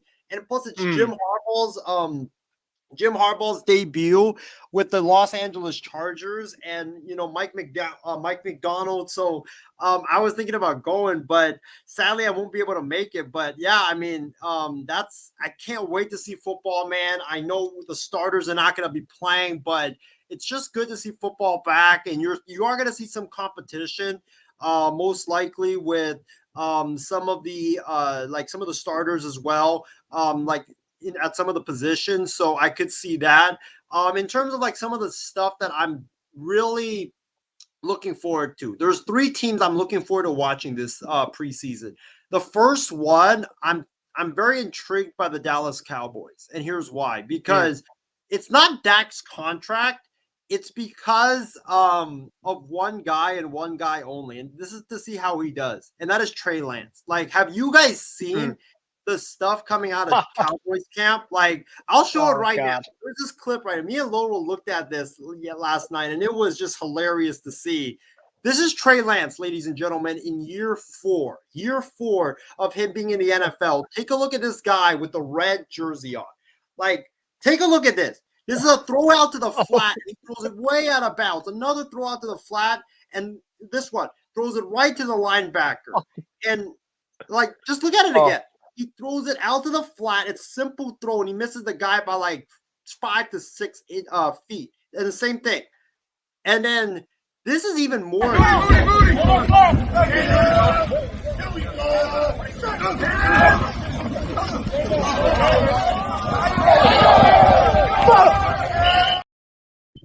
He sees the defender. He's looking right at him. There's no any receiver in the vicinity of the defender, and he throws it right to the guy. Like, how? Wow. Like, I thought Daniel Jones was bad in terms of his reads. Good God, that was ugly. I'll tell you right now, this Trey Lance's career hinges on this preseason. If he does not perform well and he has those type of plays like we just saw, I don't think Trey Lance will be in the NFL after this season, because this is like throws that like a high school quarterback legitimately is taught to make. Like, he makes those type of throws. Like, you don't expect like people or players that are 4th year in the NFL to struggle with that type of throw. So I mean, I think Trey Lance's career is hinging on this preseason. I think that if he struggles, he's going to get cut by Dallas, and um, I don't I don't know even know what if he's going to. take him. Yeah, I mean, I mean, there's talks he might be Dak's successor. If that's the plays that oh he's God, doing, good luck with that. please have that happen. Please have that happen. I mean, Dallas right now is a current cap hell, and then the last thing they would have is Trey Lance taking Dak's role with the way that that's going. Oh my God, have fun. Well, and people don't realize this. Like, Dak Prescott could be an unrestricted free agent this offseason. Like, I thought, like, Yeah, and okay, he yeah. expressed that he wouldn't be surprised, like he'd be like open possibly to like changing you sooner. And I'm like, you seriously would just say that? I mean, I do appreciate his honesty, but like with the way that their off season's gone this year, I just find it hilarious. It's like, oh Jerry, how Jerry feel about Dak? Well, Dak's like, oh, I would be surprised maybe if I go somewhere else. I mean, that's you just gotta love the clown show that's going on in Dallas. It's just And, great. They might not and even keep potentially. CeeDee Lamb. They wouldn't. And potentially succeeding Dak Prescott will be Trey Lance, who's making those type Oh, of awful throws. Like, please, Dallas, please make that happen. Oh my God, oh, couldn't but happen in better franchise, I'll tell you. dude, yeah, I'm looking forward to like Cowboys camp, Cowboys preseason. Definitely looking forward to that. See how Trey Lance does in the preseason. I think the other couple teams I'm looking forward to is the Patriots. I'm looking Mhm. forward to how Drake May does, honestly, because there's obviously these reports that he's not doing well in preseason or in the training camps, and um, I think Colin Cowherd said, "Oh, this could be the second coming of Mac Jones," and I was just like, "Dude, you got to chill out because Oh, it's come on. literally just preseason, like, or it's just training camp." But it is kind of a red flag because if he's not even like vying for the third string role, let alone the starter, and Joe Milton is supposedly ahead of him, that is a problem.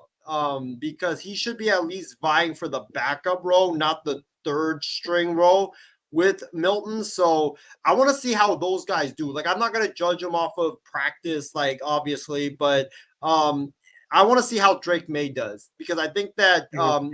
especially with Patriots fans having gone through the Mac Jones stuff and how he badly played, and now if Drake May, if that's true, like, then I don't know what to say if you're the Patriots. And Especially definitely, without Belichick too. It's yeah, with a new coaching around too, so it's gonna take time. I mean, I'm like a couple days from now I'm gonna see my first ever time in my childhood not seeing Bill Belichick under helm. It's gonna definitely take time. I mean, it's really like I mean, people are saying the new era kind of happened after Brady left, but like this is like really like the official new changing of the guard of just everything, and I think that's exciting. I think that's obviously, it's a little nerve wracking, but that's yeah. part of life, part of football. So I'm excited for it. Well, and I'm also speaking of Patriots camp. I'm also like you mentioned. I'm definitely gonna tune in because I want to see what happens with Bailey Zappi. Like, I feel bad for the Of guy. Like, course, yeah, the yeah. guy went from a starter to not a backup, but a fourth stringer. And I know you could tell he's hurt. Like, you could tell his Oh yeah. interviews where he's like, yeah, it's hard and stuff because he's not getting any reps in training camp. I think at this Mhm. point, the Patriots just kind of, I feel like they need to move on. I think they're trying to see how Zappi does in the preseason and just pretty much just cut your loss and let Zappi go somewhere. I don't know if James is watching, but Ben, I think the Raiders should get Bailey Zappi. Like, I think he would be Well, better than Gardner Minshew. Patriots West. Wouldn't be Yeah, like, surprised. yeah, you could pick him up. I think he would be better than Gardner Minshew or Aiden O'Connell. Like, I don't think any of those guys are really that good. And I think Zappi joins the competition. I think he would be better. And you're gonna hear me say this a lot, but I wouldn't mind Zappi in San Francisco, to be honest, because Mm. Josh Dobbs has been shitting the bed with the Niners in training camp, which leaves Mm. Brandon Allen. And I've seen Brandon Allen. I don't want to look at Brandon Allen in training camp or in preseason. So I rather have Zappi if that's the case. So yeah, like, I wouldn't mind the Niners bringing him in as well. So definitely looking forward to that.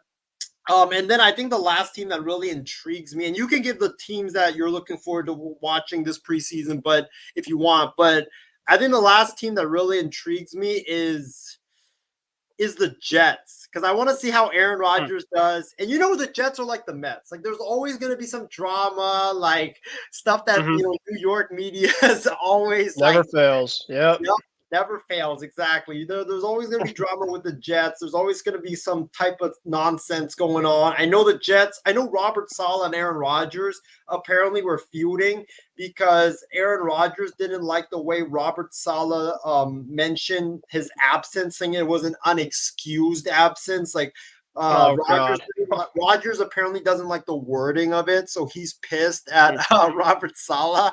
And yeah, it's just it's a mess down there. It's a clown show in New York, and I mean both New York franchises. Like I think Brian Dable might be. I mean, right now you have Drew Lock and Daniel Jones competing for the New York Giants starting job, and I And mean, Tommy DeVito. Tommy DeVito as well. Like, oh god, like Drew Lock might upset Daniel Jones. Like he's playing better than I Daniel think Jones I has. So think when you look at the worst quarterback rooms, I think in the league this year, and this will come to my final thoughts. I think it's going to be the Broncos. They're going to be up there because you got Bo Nix, you got no unproven rookie, you got Zach Wilson, and who else is in that room? Isn't there? There's one more other guy. It's not Stidham, right? Stidham's on the it Broncos. is Stidham. Yeah, it is Oh Stidham. God. Oh man, that quarterback room, man. Oh goodness gracious. Um, and Oh, then I mean, Patriots obviously have a really young one. I don't know if it's the worst though. Probably not. It's probably the second worst in terms of tiers or whatever. But it's like just a young group. I mean, the Giants. The Giants right now are just stuck with the Daniel Jones contract. So I'd probably go with the Giants. It's kind of one of the worst ones too because I mean Drew Lock. I mean, it's just a lot of unknown. Like most of the time, backups really in this league. I mean, Tyrod Taylor. Heck, I like Tyrod Taylor with them for a little while better than kind of what they've had for right now. At least with the Jets, like they have Tyrod Taylor as like their backup Aaron Rodgers in case this year something happened with Rodgers this year, which I hope not at all. So that concludes overall with our NFL segment. We're going to quickly go into some final thoughts. But before we go into the final thoughts, let's get to some comments here. So I we do have a appreciate lot. James. We have a lot. James, we do appreciate you coming in with the comments. I know that obviously Isaiah mentioned he lost power. So hopefully he does okay with that. With Scott, San Diego is too close to make up their bullpen stronger. I do agree with you on that. Actually, he also said that never thought Blake Snell had the baseball, so throw in no hitter. I don't think Darvish is coming back to season family issues in his home country. You obviously showed you this one and enjoy Estevez Isaiah on the Phillies, but Estevez only thrives in state situations, but not in tight or close deficits. Well, that's good to know. Pissed the Angels didn't trade the pieces. We did see that one. Stuck in damn neutral. I predicted the A's at one point would have a better record for the Angels. You weren't right. You were right about that, James. I do remember you saying that. Trout should retire, but there's so much money left in his contract. 100% on that. No one wants Trout, and he has a no trade clause. First round, Christian Moore already at Double A. I would riot. I'm not sure what he's writing about. Well, That that was. I riot. think that was about Grifol.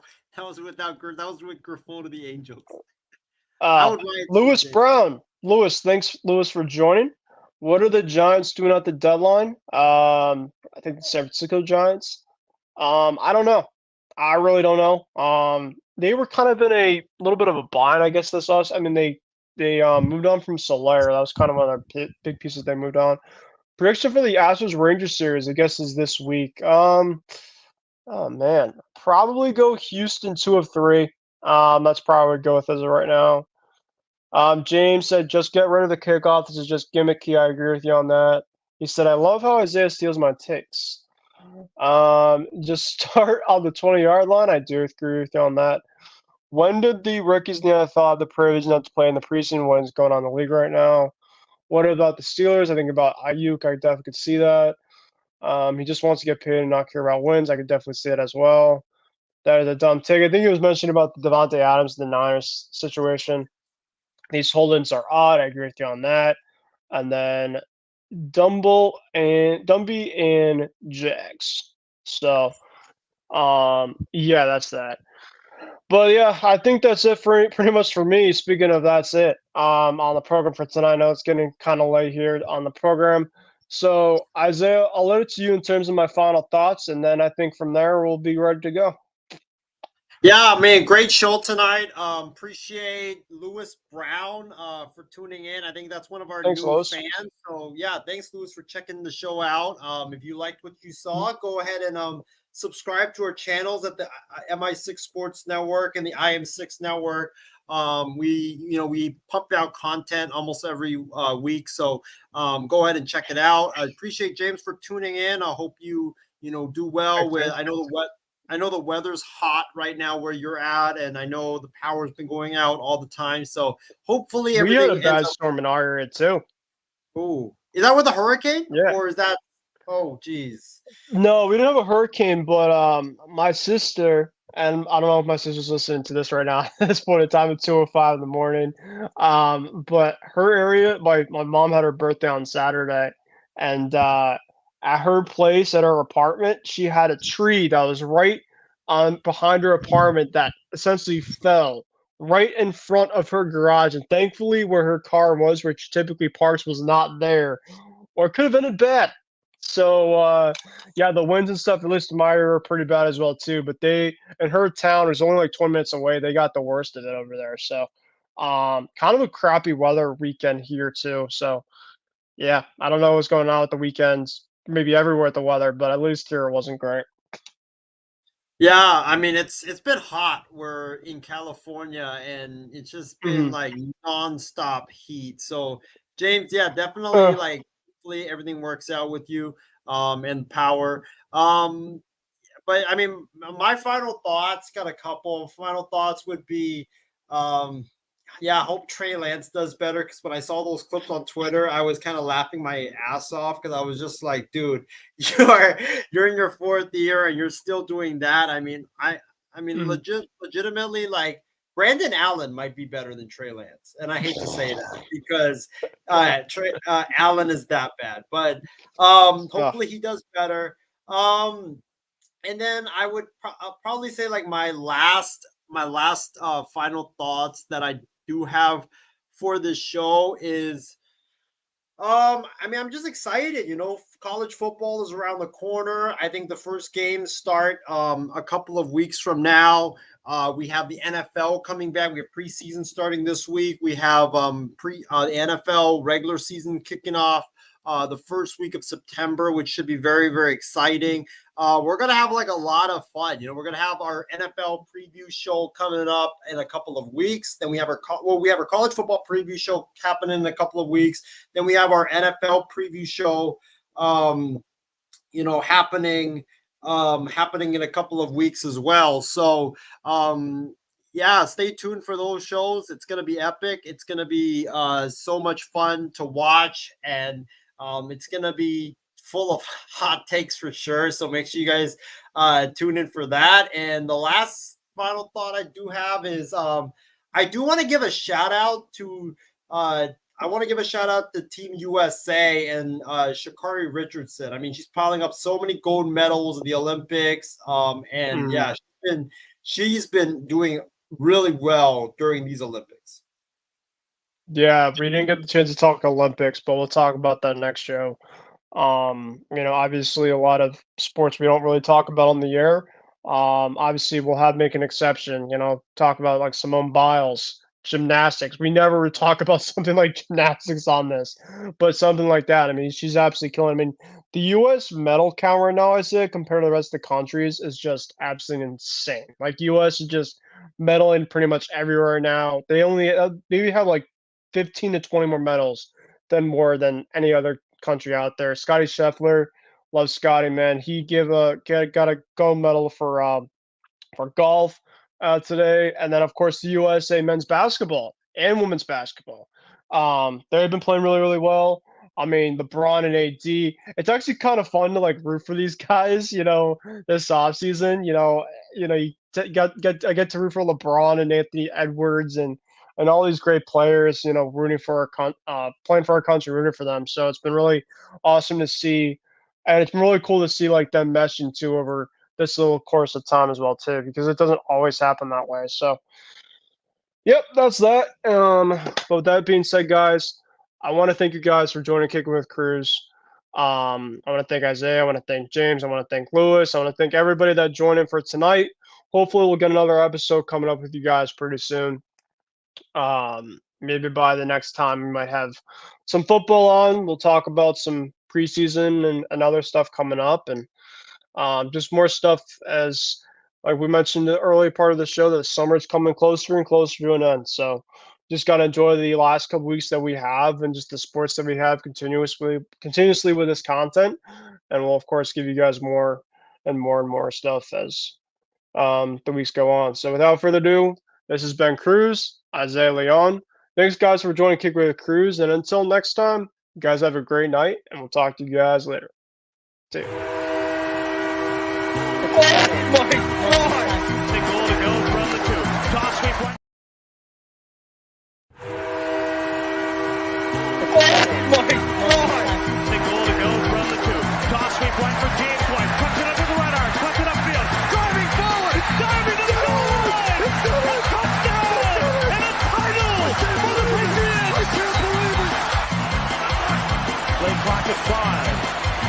Pass is intercepted at the goal line by Malcolm Butler. 45 remaining. Tatum drives down and throws it down. Bases loaded. 2 out. Hard hitting to right. Back at the wall. Tie game. Big Poppy. No icing. For the first time in 39 years, the Boston Bruins have won the Stanley Cup. Anything possible.